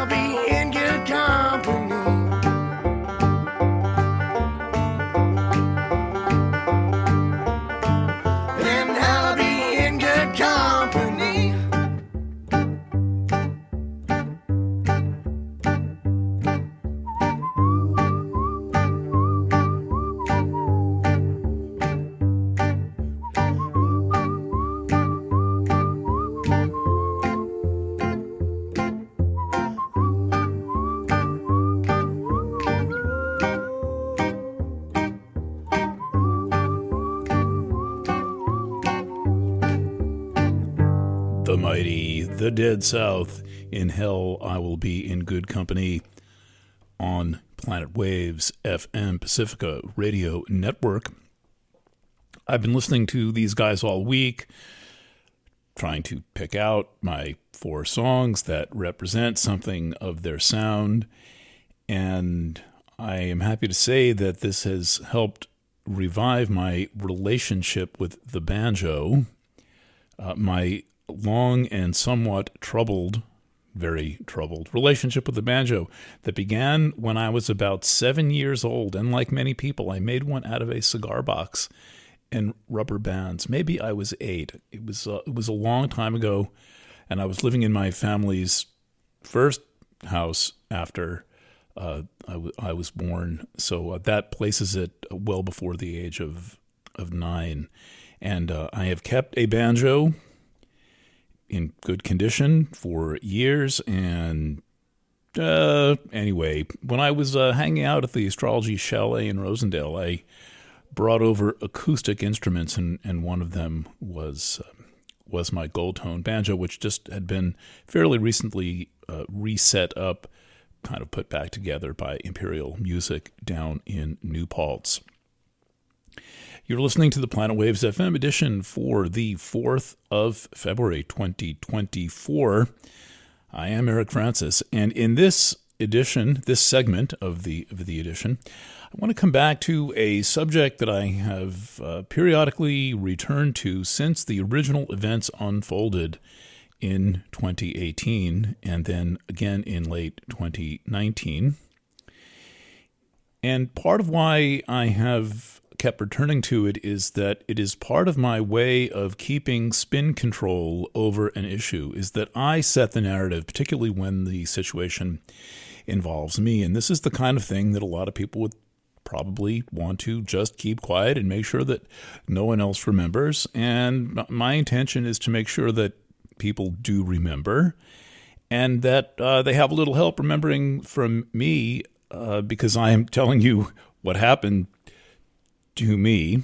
And of course, I'm open to fact-checking. That's part of being a broadcaster or a public writer, but I am going to provide the basis of my findings. So I've kept this, first of all, the somewhat cryptically here, alluding to having been the only journalist covering the Me Too situation who was then Me Too'd. Now, I don't know how many people are actually covering this scenario in 2017 and 2018 in a comprehensive and honest way, meaning actually giving some rounded coverage, if not objective. Really, when we say objective, we mean well-rounded and balanced, and accounting for the various viewpoints that were involved. So I started my coverage about a week after the whole thing unfolded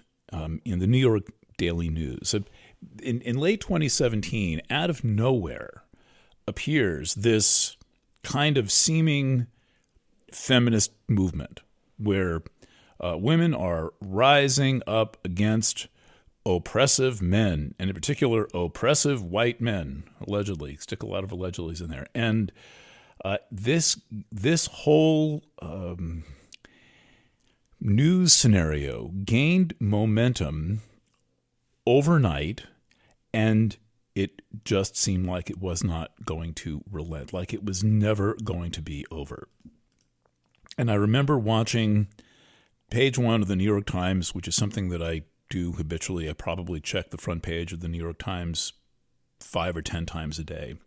And every single day, there was some other man being accused of something and essentially disappearing without any significant review of what happened, merely on the say-so of one or two people, generally started by social media. And I was troubled by this, though it seemed to have some vestige of credibility, but in retrospect, that seems to have come just from the relentless, nonstop, endless, day after day, 24/7 perpetuation of these scenarios. So I'm going to tell this story in some detail, and there is a point to all of this because I have cracked open the case, but I want those who are new to this to know the background, and I'm holding this out as an example of what can and does happen. So I do quite a bit with sex and gender in my Planet Waves and previous journalism endeavors. I think that it's very important that we keep the topic of sex alive as a subject that is not merely a political subject, but that is a social subject and biological and emotional and spiritual topic. I call that Tantra. Many people wouldn't, but I do. When we talk about the full spectrum of sexual experience and sex as a spiritual path, that is what I call Tantra, and that's my angle on sexuality. And this includes the relationships between people involved and between people in the culture. So when the Me Too movement started, there was something that I recognized as being culturally significant in ways I think that many other people might have overlooked because it raised a discussion that is distorted and suppressed, and yet it did so in a distorted and suppressed way. So right away, I wrote to my editor at the Daily News. At the time, I was writing the horoscope in the Daily News, the only writer to write 7 days a week. And I said, I want to do a piece for the New York Times about the Me Too movement involving men and encouraging men who have experienced some form of sexual abuse to step up and say something about that, recognizing the difficulty that many men have. Many of them are heterosexually identified. They don't want to talk about something that happened, perhaps with another man. I said to my editor, the managing editor of the Daily News, to whom I reported directly, do you want first refusal on this? Do you want this piece before I give it to the Times? She said, yes, go to the editorial page. Well, I was already friends with the editorial page. On the first day that I was working for the Daily News, I went down to the city and I first met the graphics team.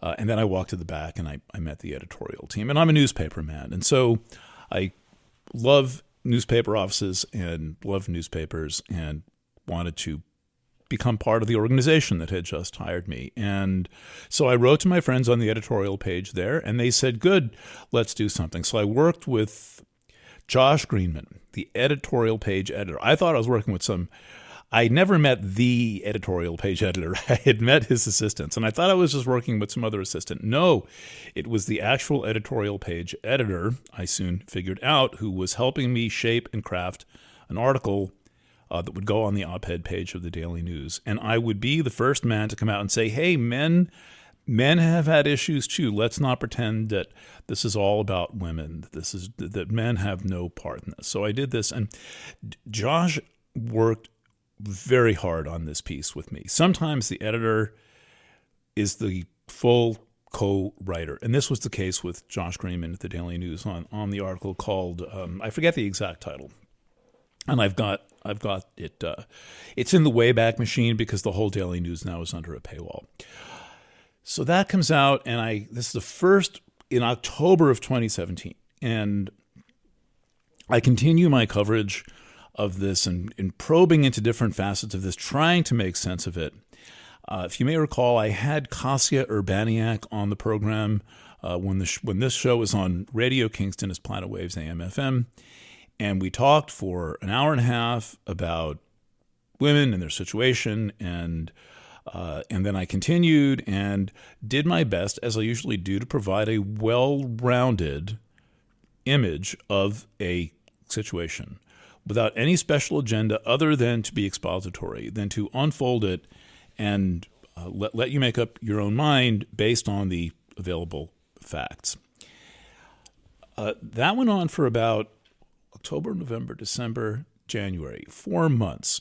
By early January, I was starting to become concerned that there was another situation that wasn't being addressed. And I wrote an article called Take a Step Back, which, again, was a attempt at a comprehensive review of the Me Too situation. And the article was based largely on a long-form survey that I did of my readers and listeners around the world, many of whom are women. Somewhere around 80-90% of the people who follow my work and subscribe are female-bodied people. It's always been this way, for some reason more than many other astrology websites, despite my, hard science approach to things and so forth and so on. So I get these responses back from my readers to the question, do you feel like this has helped you in some way? That's how I put the question. I sent out an email and said, has this Me Too thing helped you? ? And I got back a lot of responses, and we published them all. I can find that somewhere. And this was very eye-opening. And it was based largely on these responses that I wrote the article, Take a Step Back. There were two other informative angles, one of which was what happened with Margaret Atwood advocating for a colleague. Margaret Atwood, author of Handmaid's Tale, advocating for a colleague who was said to have abused someone at the time when he was having open office hours with the door unlocked and wide open in the corridor, and this could not have happened. And they came after the most noted literary feminist of our lifetimes, Margaret Atwood, there are no feminists who have done more, in my view, than she has to inform people about why systemic oppression of women is a very, very bad thing. And she came under attack for defending a close male colleague and said, what happened to due process? Wait a second. All people are saying is, that's it, he's guilty, and then that's it? There's no discussion here? Well, to me, that was affirming, and it was eye-opening. And then soon after that, Daphne Merkin, the kind of feminist op-ed columnist in the New York Times, wrote an article called Publicly We Say Me Too, Privately We Have Misgivings. And so I quoted that as well. This is just classical, straight feature journalism. And then I went to quoting my own readers with their responses. And I want to read you a little bit from the article, which came out 6 years ago, last week. And it's, let's see now. I don't want to go on and on and on forever here, but I'm going to quote in salient part. One woman wrote that she's been able to work with her feelings of self-judgment. She felt vindicated, and that she had no idea the amount of stored up hurt and shame she had in me all of these years. So the public airing and voicing on Twitter and the newspapers, she felt was vindicating, healing for her. Someone else wrote that her manager in a face-to-face meeting asked if any of his interactions had ever made her feel uncomfortable in any way. They hadn't, and I appreciated his approach, but I wouldn't have said so even if they had, she said. And in response to that, I said, my words, that sounds like more of the same thing that got us here, wherever here was at the time, I guess, to this confrontation. Does someone need to tell women that nobody gives you a voice? You already have one, and either you use it or you don't. This is coming from a feminist perspective, by the way. In my view, Take a Step Back was a feminist critique of the Me Too movement. I mean, very well-trained feminist. One of my main mentors was a leader of the second wave movement, Dr. Betty Dodson. Carol Smith, my professor at Rutgers, personally brought Adrienne Rich to Rutgers for a year, and she was my professor in my 20th century women poets class, basically the class that taught me poetry. So I have some feminist chops. Then there was the third kind of response, I said. Concern from women about the larger issues. One reader in the UK responded for herself and her friends, quote, "This Me Too thing is making us all very uncomfortable. Of course, it's emotionally satisfying in many cases to see long-term sexually abusive predators like Harvey Weinstein get called out and pulled down.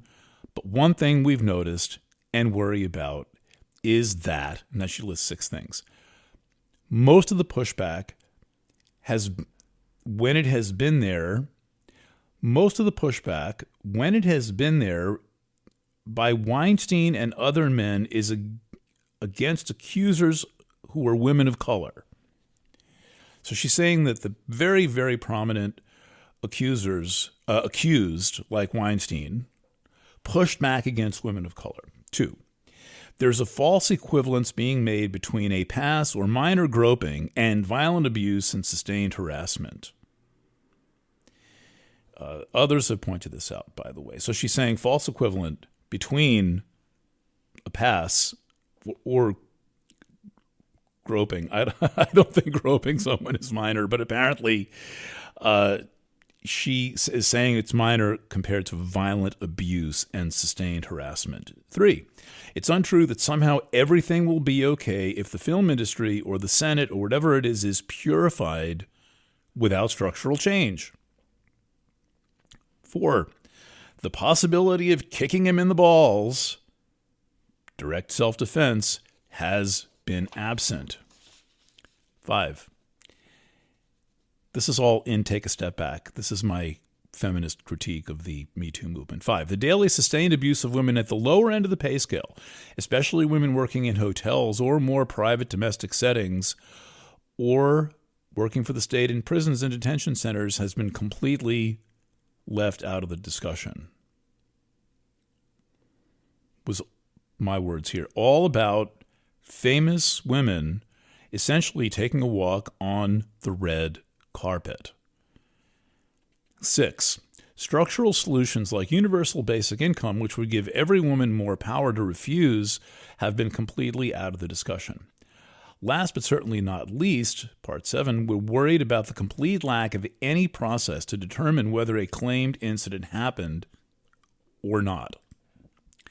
Okay, and this was a central theme of Take a Step Back was, well, how do we know what happened? And the rallying cry of the Me Too movement was, believe women, unless, of course, they are standing up for men. She concluded, quote, we've all seen others or actually been accused ourselves of being, quote, rape apologists, unquote, when we've tried to help abusive men stop abusing before this. And now we're worried that if we try to have a more nuanced discussion in public about Me Too, that we will be accused of rape apology all over again. Close quote. So there was a scenario extant where anyone who stood up for some form of a process to adjudicate these claims or who stood up for a man would be accused of being a rape apologist, saying, oh, that's not that bad. Now, I concluded the article. It's printed twice. That's why it looks so long. I concluded, this is not that long. I concluded, it should be clear to men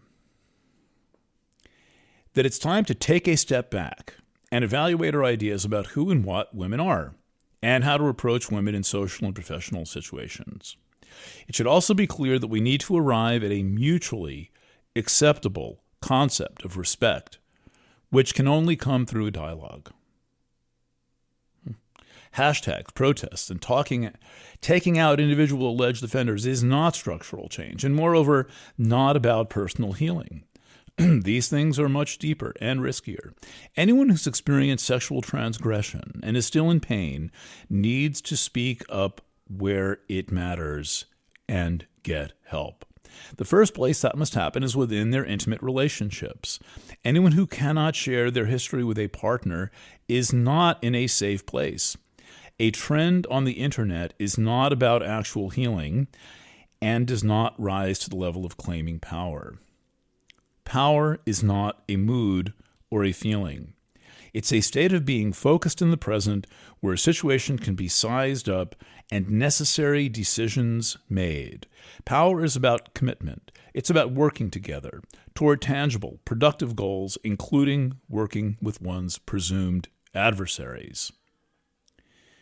And here's how I ended this highly controversial missive. In my theory of the universe, women, as the source of life, are the teachers. Whether one is right, wrong, or somewhere in between, teaching happens by example. If men are being presumed to be in some way ignorant or in need of correction, it will presumably be women who do the teaching, and that will not happen with their words. It will be conveyed by women demonstrating what they believe is correct through their actions. Take a step back. I believe published 1/26/2018. Well, I could never have foreseen the uproar that this article would cause. And it did so there was a bit of a delay. The article comes out in a magazine called Chronogram in upstate New York about a week after it comes out on Planet Waves. So it comes out on Planet Waves and distributed to my readers all over the world, including many places I've lived, in late January. It comes out in Chronogram, a local magazine for which I'd written 22 years, on Feb 1. But then the other shoe drops on April 1st, when a letter appears in the April Chronogram saying that a letter from someone named Dana Barnett, who claimed that we went hiking in 1996, 22 years earlier, and that something that she didn't like, some sexual encounter that she didn't like, happened when we were hiking, but it was consensual, and she wouldn't say what it was.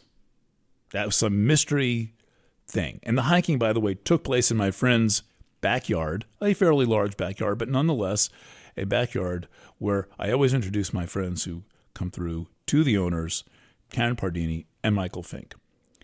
And this letter suddenly kind of starts an avalanche that to me was very perplexing. Like, how could we're in the middle of this movement against abusive men, and we're hearing all these horrendous stories about Bill Cosby and Harvey Weinstein and all these other people. And someone comes out and says that they had consensual sex, but they won't say what it was, and this causes an uproar? Now, I know exactly who this was. And based on her timing, the hike could not have happened in 1996, and we never had any form of sex or sexual contact in any way, shape, or form. Nothing. No touching, no kissing, nada. We took a walk, we lit a fire, I read her tarot cards, and drove her home. That's it. Okay, but this somehow is being spun up into a major controversy.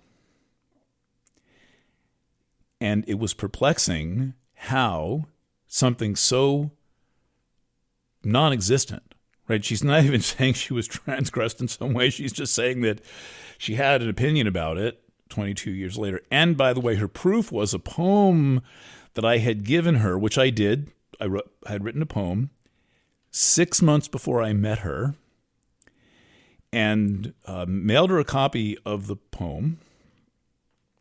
And she claimed the poem was proof of what happened when we were hiking, apart from the fact that I didn't know her at the time that I wrote the poem. The poem called, by the way, Returning Milk to the Mother, and that was written in honor of Beltane, 1996. Beltane, an important holiday in my life. So the incredible uproar over this claim of going hiking and having some kind of consensual experience that never happened was perplexing, but an avalanche indeed is what started. And I'll give you a sense of the tone of the avalanche. Soon after this letter to the editor came out in the April 1st issue of Chronogram, someone, a man, wrote, "I'm writing to say how deeply disappointed I was to read Eric Coppolino's article on the Me Too movement for the Planet Waves section in February. I found his words on this subject incredibly offensive. He promotes a victim-blaming mentality as when he condescendingly reminds women that they already have a voice and are just failing to use it. Mind you, this person pretends to quote me, but they never actually quote me. They're paraphrasing inaccurately, but who cares? He shows greater concern for the well-being of accused abusers than for their victims, as when he claims that boys are afraid to ask girls out lest they be seen as predators." Well, let's take that apart a second.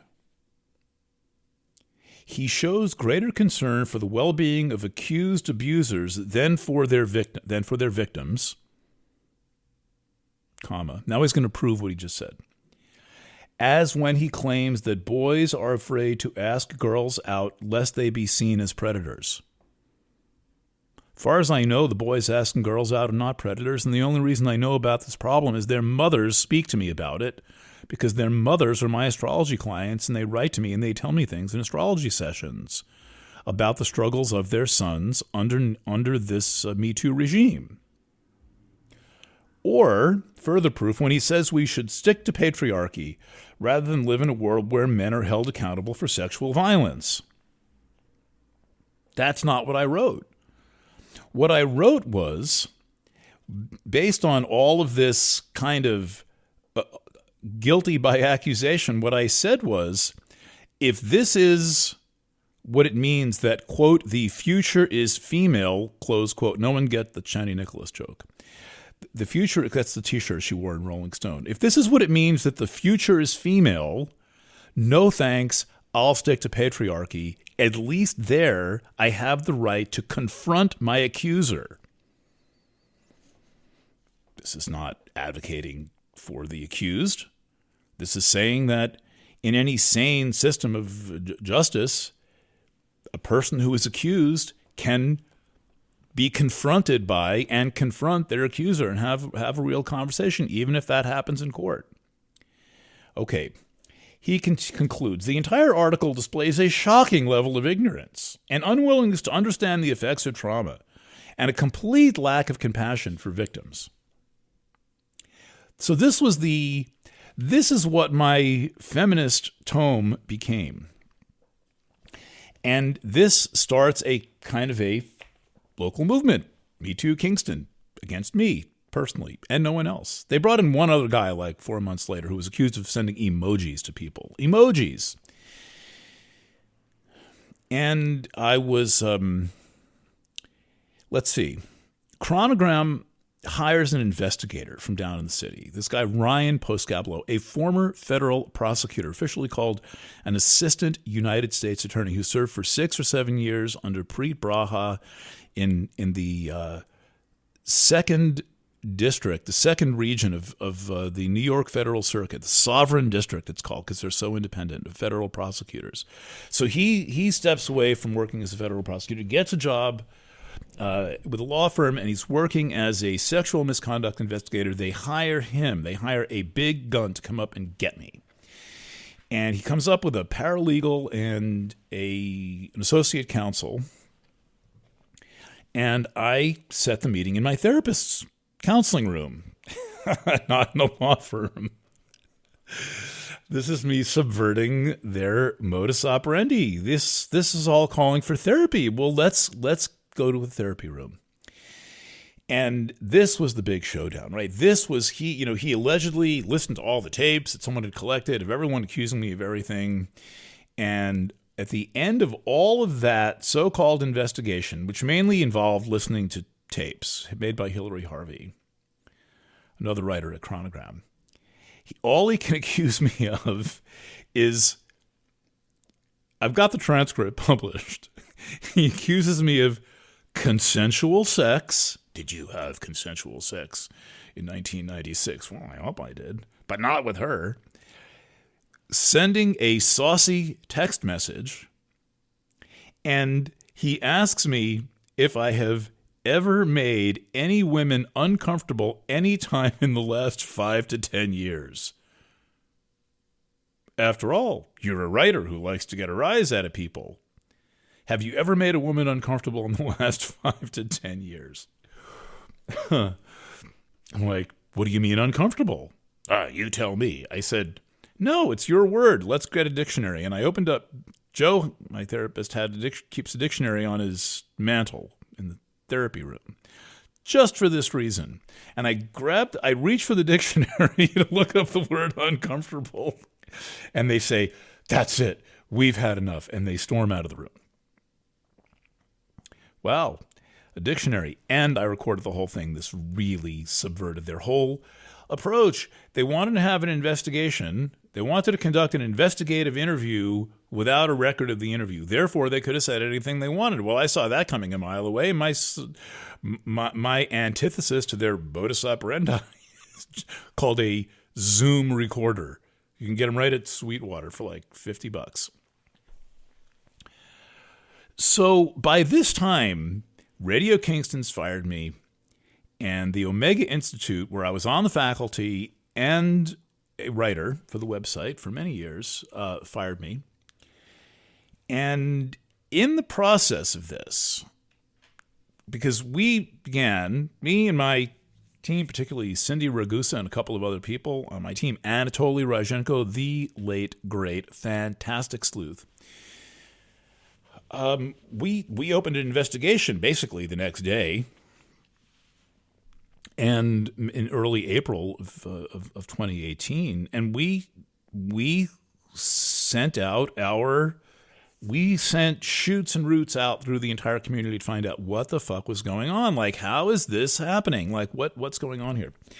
And someone who worked at one of the organizations that was involved, and there were several, Novo Foundation, TMI Institute, Chronogram, Omega Institute, and Radio Kingston, all nonprofits,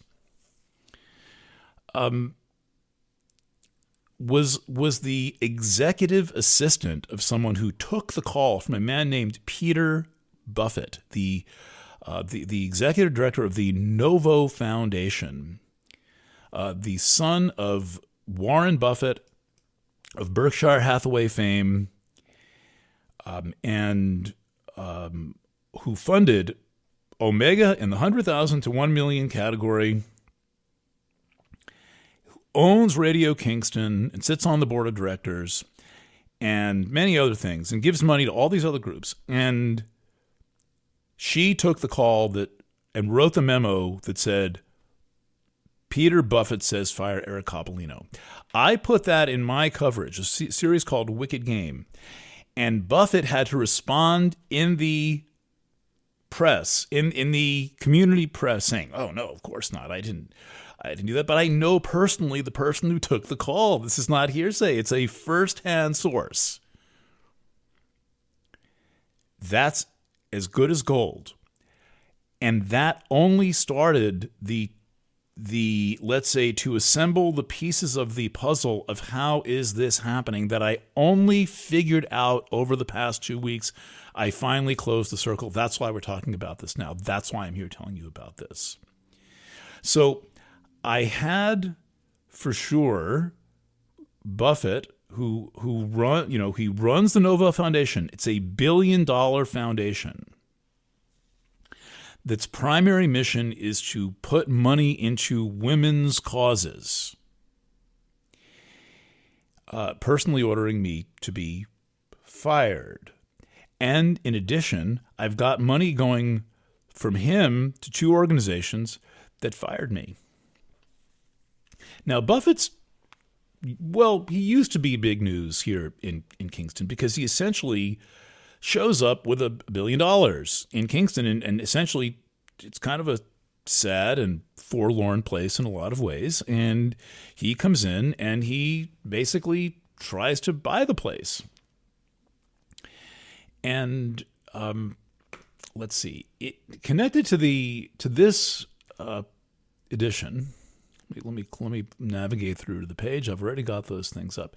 If you start to search Peter Buffett and Kingston, you find all kinds of critiques in the charity press, organizations that are basically industry press for charity organizations, questioning this whole matter of someone extremely wealthy coming into a community and routinely giving away more than the entire city budget. The entire city budget. To all of these activist groups, things you've never heard of. Black Lives Matter you have heard of. He funds the local Black Lives Matter here and many other organizations. Radio Kingston funded to the tune of millions of dollars. AM frequency, FM frequency, brand new studio, and so forth. Lots of paid presenters, and they call it community radio, but it's not really community radio in the sense of KPFA, Pacifica Station, or in the sense of the station in Madison, Wisconsin, where the people scrimp and save their pennies, and they buy a radio station from the people for the people. No, this is someone who just buys the whole thing and then says community radio. So this whole movement is gaining a lot of momentum between April and August of 2018. And the thing that perplexed me at the time was, how does this have so much momentum? Here, I write this article that's pretty much a balanced picture of the Me Too movement, but it says, the bottom line is, there's a lot of women who don't agree with this, and some of them are prominent intellectuals like Atwood and Daphne Merkin, and others are just ordinary women around the world who make up my readership. How does this have so much momentum?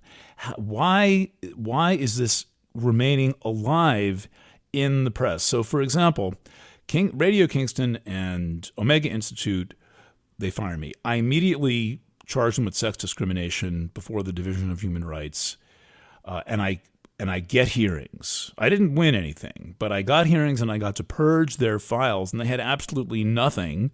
They had the Division of Human Rights can get them to purge their personnel files to prove why they fired a person. They had absolutely nothing.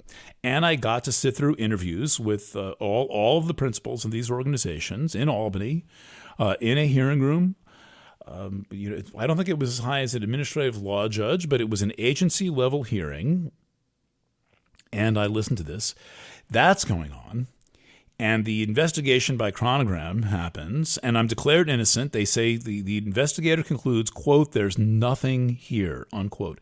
So if there's nothing here, how is this still happening? Why is everyone ignoring that a federal prosecutor has come up from the city with an entire legal team and said there's nothing here, and no one cares? They're just making believe they're doing the Karl Rove thing, the Dick Cheney approach, and you just march on. You just soldier on. Then Chronogram fires me on June 1st, I think, and then on July 1st, Chronogram comes out with an absolutely libelous editorial saying that my values were not in alignment with Chronogram, and that's why they cut me loose, and there wasn't an investigation, but we're not disclosing the results. Well, why not? Yeah, if the investigation said that I'm guilty, if I paid for that investigation, I would certainly want everyone to know that a former United States attorney had come all the way up from the city, reading my horoscope column in the car with his colleagues, mind you. Nice horoscope, they said when they sat down. How is this going on then? Then this guy named Jesse Smith, a writer at the Kingston Times, for which part of a publishing group called Ulster Publishing, which I started working for in 1989, way back in the old century. That's pretty far back in 1989,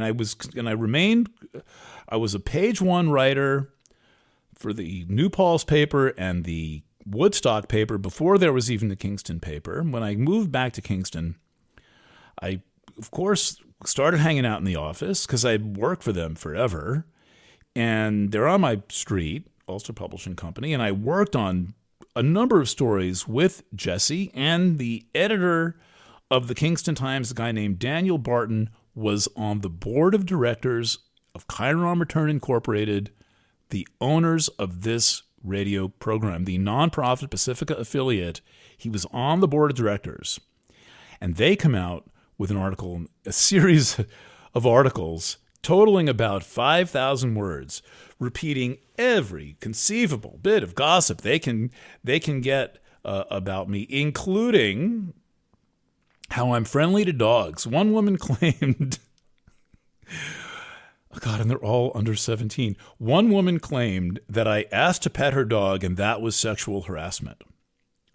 Another woman said that at a party, dinner party, which never happened, there are no dinner parties, someone who worked briefly for Planet Waves, that me and my then girlfriend, the eminent Danielle Warren, remember that fantastic photographer from France who I was hanging out with for a couple of years when right after I moved back from Europe, who did great design work for Planet Waves and beautiful photographer. Anyway, they claim that I said at a dinner party that I was polyamorous, and that was a come on for a threesome.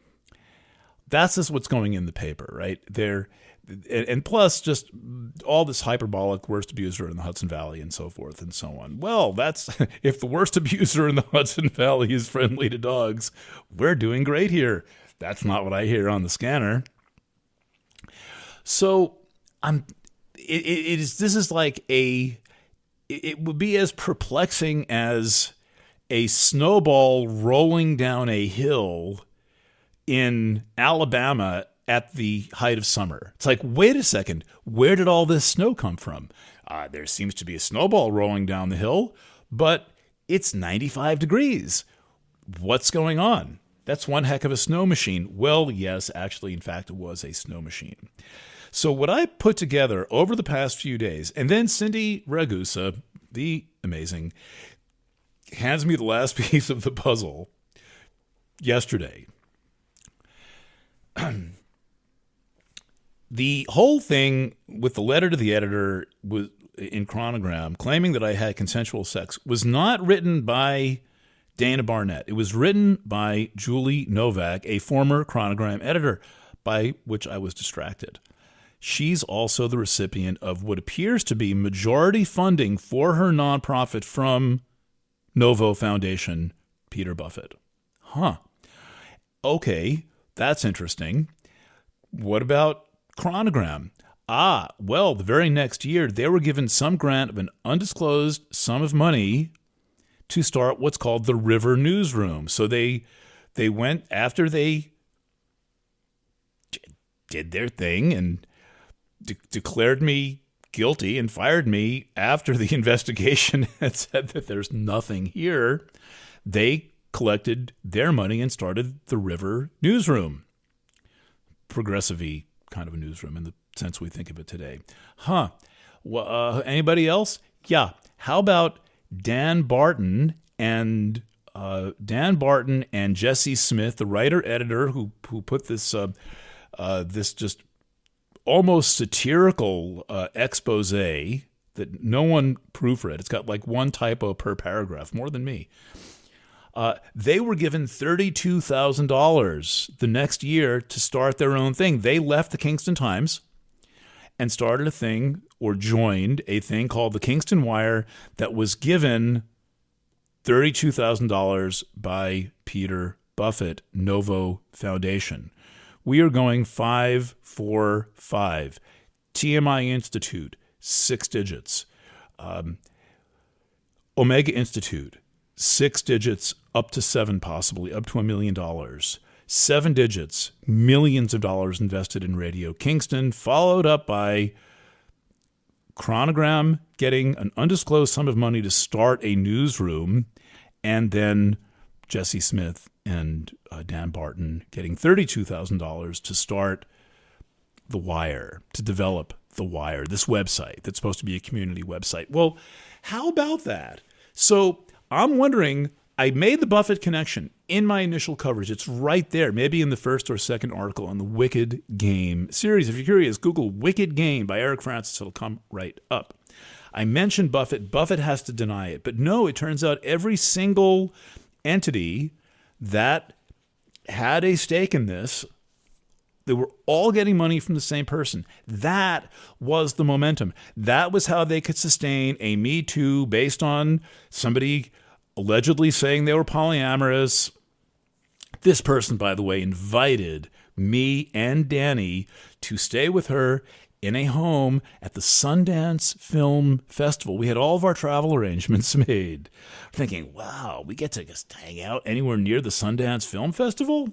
That's who that was. And being friendly to dogs? Well, the minute I finish this show, I'm going to go outside and look for the first dog to make out with. And they're all under 17. This says a lot. So here's what here's what Cindy turned up. This is looking at all of us right in the face, and I had did I mention the remote viewing episode? I don't think I just told Carol Van Strom the story, my longtime friend and mentor in journalism. So Cindy.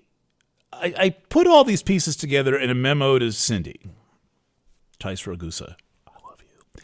And she says, yeah, but I don't really, I'm still not getting the motive that was driving it. So I said, all right, look at it this way. Novo gives hundreds of millions of dollars to women's causes around the world. Their whole brand is equality for women. It's the absolute purity stamp. I stand for women, to the tune of hundreds of millions of dollars. So she was like, oh, okay, that makes a little more sense. So then she comes back with a article from Yahoo Finance, June 13th, 2018, right in the middle of all of this. Warren Buffett's son, Peter, and his wife, Jennifer, are doing what they can to help drive change for major social issues that have gained traction lately, such as the Me Too movement. The Novo Foundation, which they run, is granting $34 million to nonprofits, most led by women of color in the U.S. and around the world, as part of Novo's Radical Hope Fund. $34 million to causes, the first one listed being Me Too and LGBTQ rights, which, of course, is part of Me Too because Me Too is only a movement aimed at heterosexual white men. 99% of the people accused are heterosexual white men. Is anybody paying attention to this? So that is the smoking gun. This idea that they are, look, for Buffett, $34 million is not a lot. For everybody else, it's a lot of money. And even on the scale of charities, it's a lot of money. So just as they're working this out in January, February, my article appears in Chronogram, basically saying, well, let's take a step back and assess this whole thing. And what I think the bottom line was of Take a Step Back was that there are women who don't think this is very feminist. It's not very feminist, as Daphne Merkin said in the New York Times, to consider that women are frail as Victorian housewives. That is out of the New York Times from their feminist column. It's columnist. I'm going to read one last document that surfaced. Taking a step back.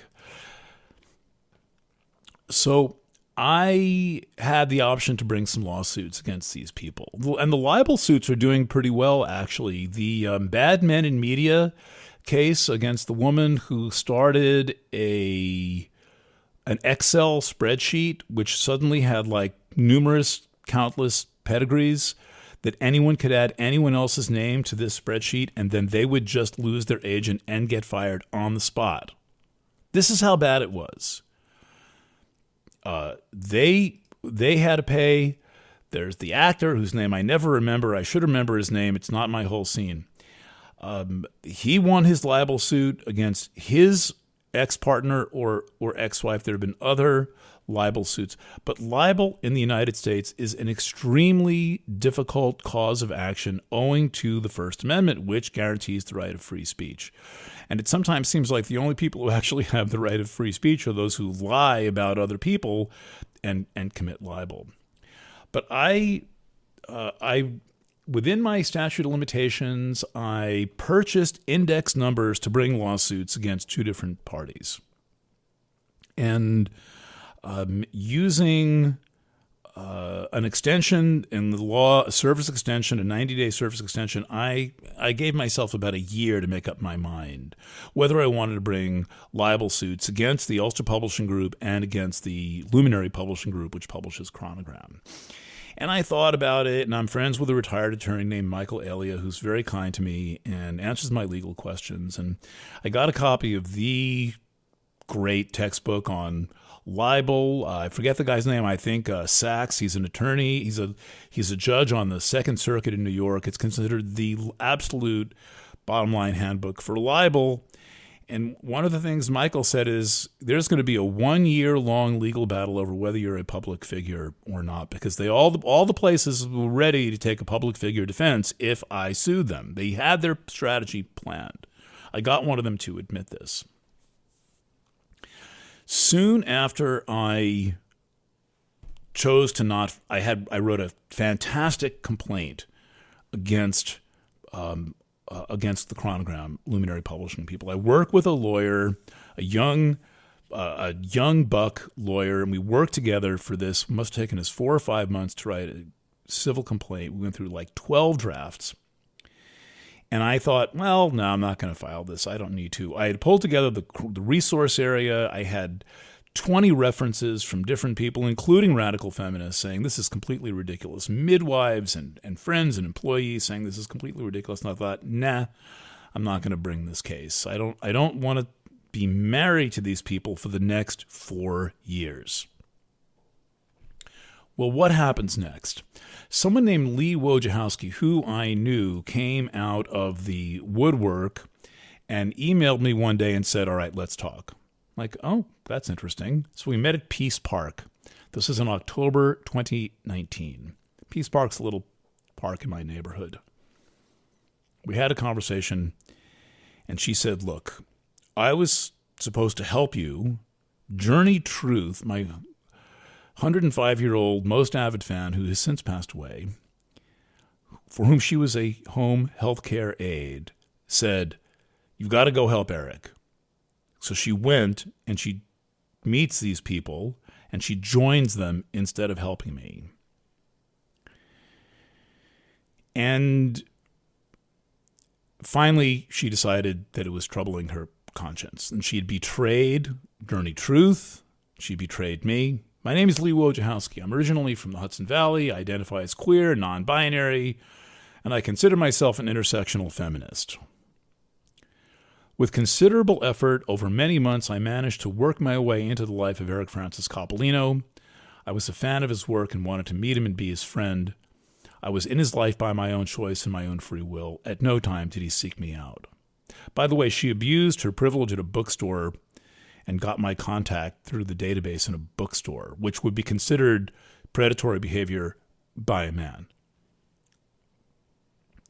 I spent considerable time alone with Eric under several different circumstances, and he was honest, direct, and in no way ever harmed me.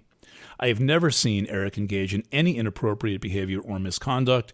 In my experience, he's a gentle person who aspires to do no harm. Eric and I sometimes had ideological disagreements.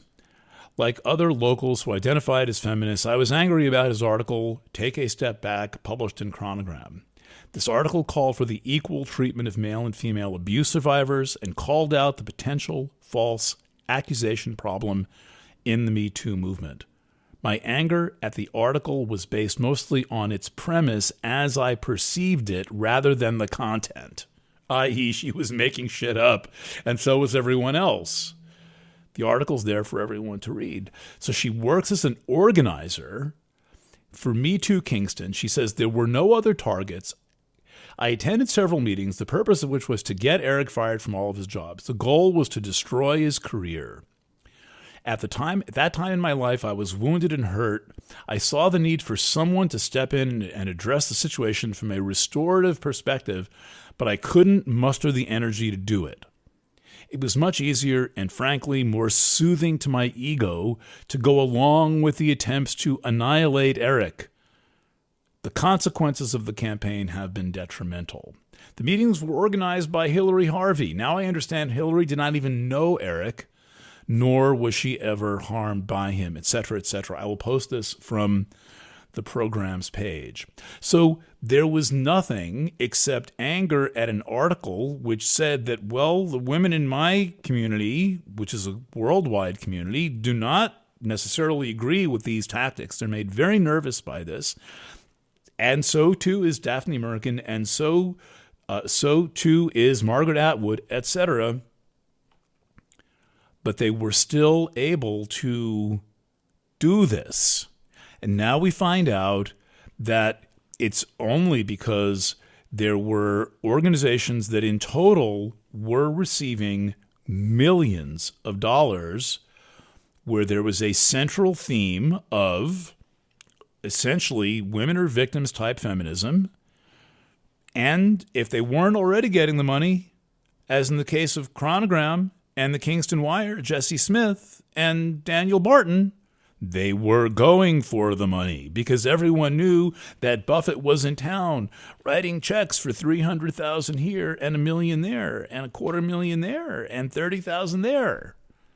Well, all you got to do to get a check is join the party.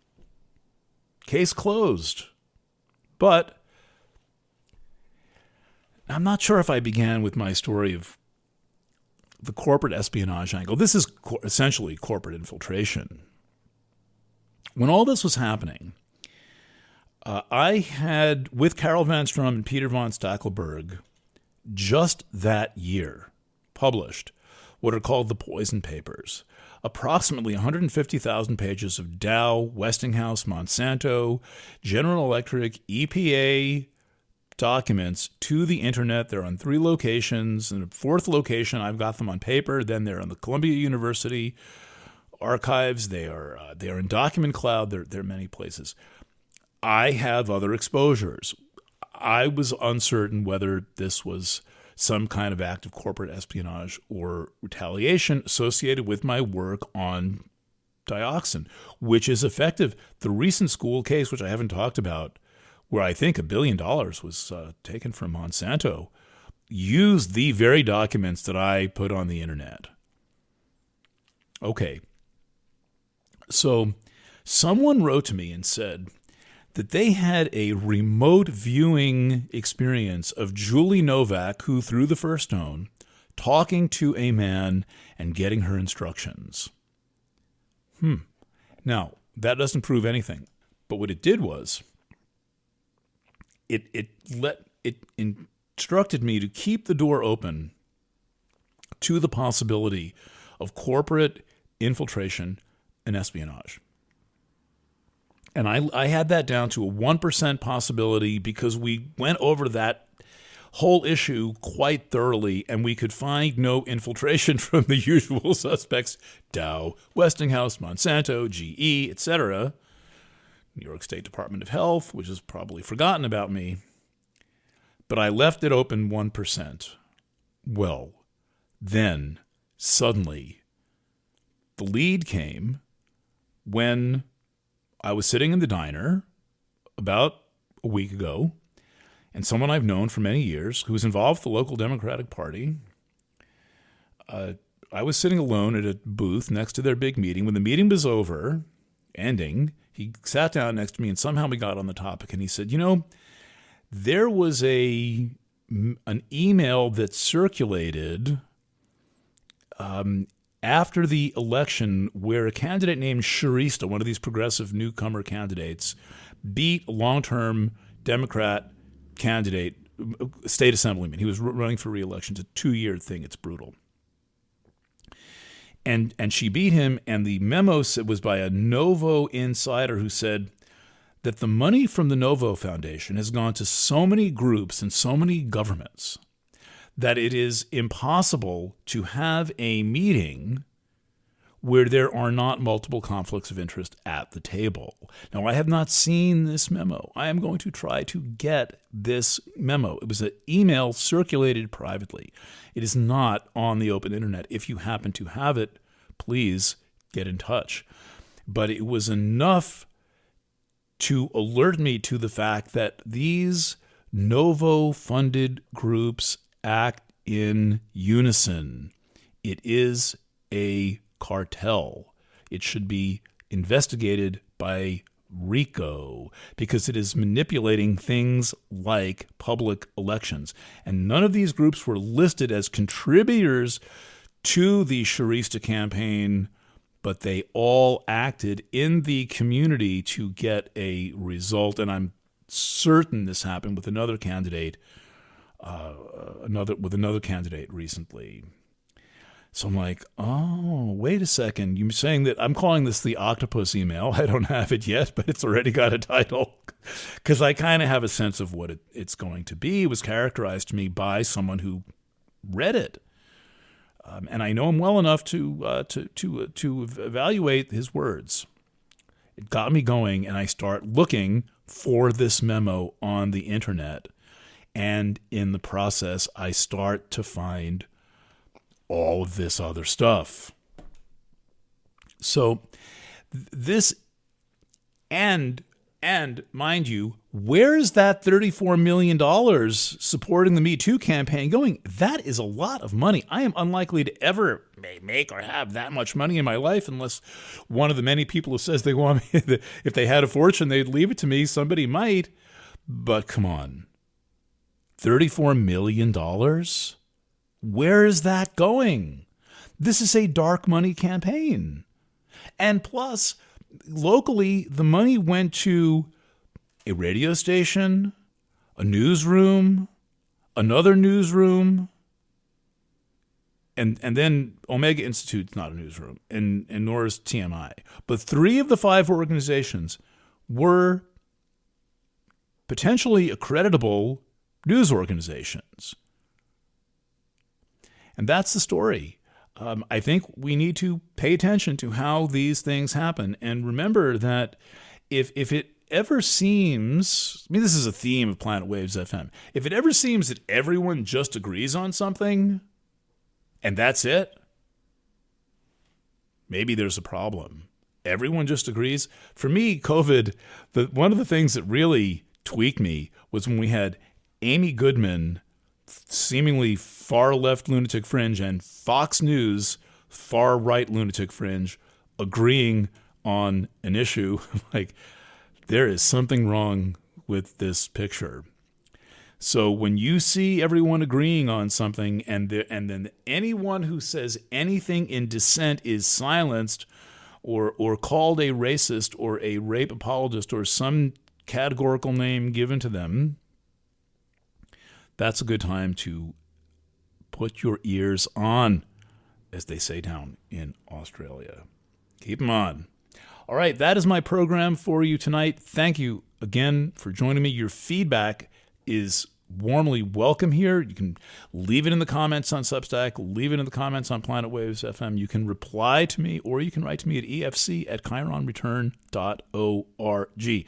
Thank you again for your kindness and your patience and supporting Planet Waves FM with small donations. We sailed right through this. By the way, I am checking with Pacifica Foundation whether they've received any money from Novo. I cannot find it on the internet. I'm sure I'm going to hear back on Monday saying they have not received any money from Novo. But notably, the decidedly liberal Pacifica Foundation had absolutely no opinion on what was going on in 2018, nor did the Daily Freeman daily paper, nor did the Times Herald Record daily paper that has covered me extensively before. Neither did all of them. Neither did the Poughkeepsie Journal have any opinion, nor the Daily News. The only people not getting money from Novo Foundation could somehow see through the smog. Let us go out with a song called Broken Cowboy from the 2019 release of The Dead South. This is dedicated to all of the men who have been subjected to this treatment, knowing you didn't harm anyone, and having the experience of your friends and possibly your lover or your girlfriend leaving you, and consternation caused in your family and or your career being destroyed. The song's called Broken Cowboy. Lots of love, and bye for now.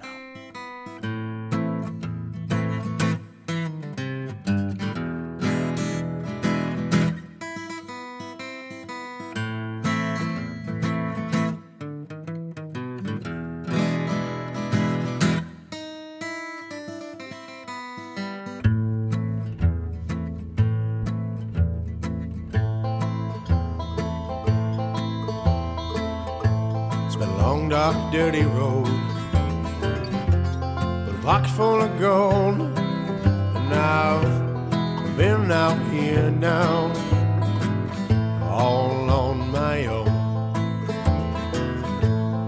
It's real quiet here, just the way I like it here. There's no one to bother me except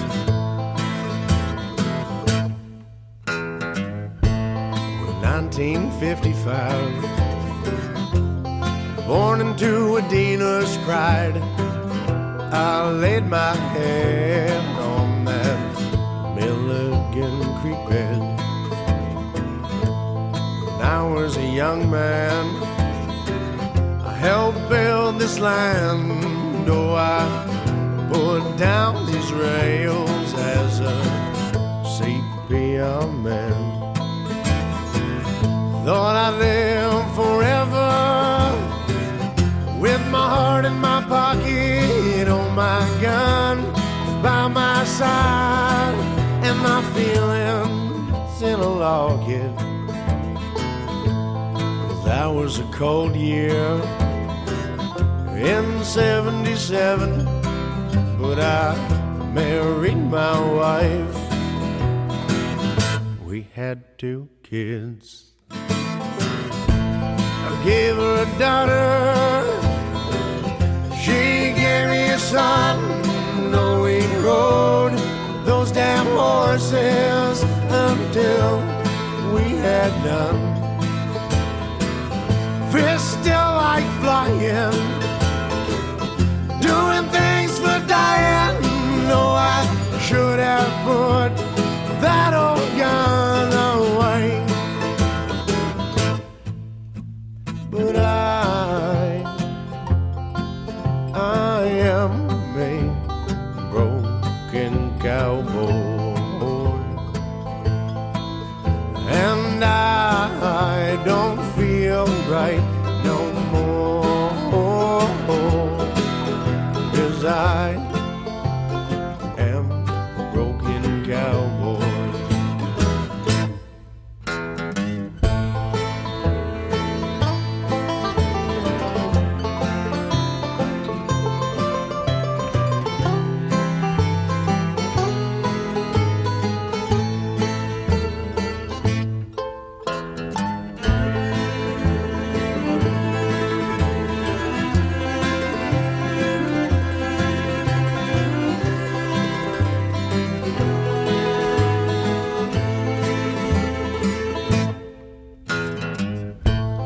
Life in the fast lane, racing cars and robbing trains. I thought I had it all, and then one day I got the call. My father's worst dream, my son went down, and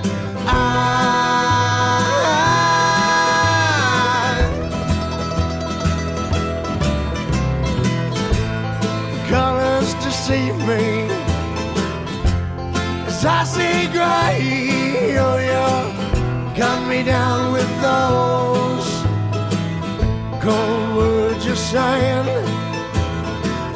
Then you called me brother, this can't be so, 'cause you slander my name. Anywhere the wind will blow.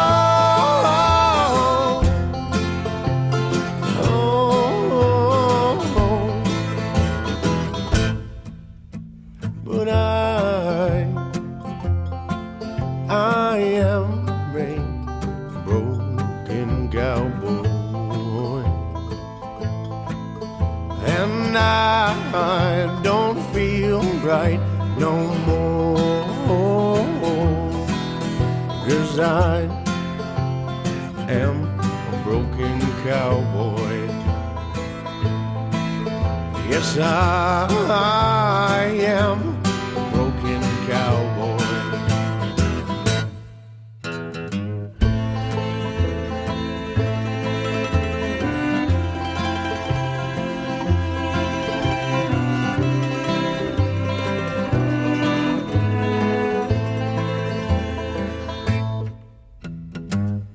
It's a long, dark, dirty road, pocket full of gold. Now I've been out here now, all on my own.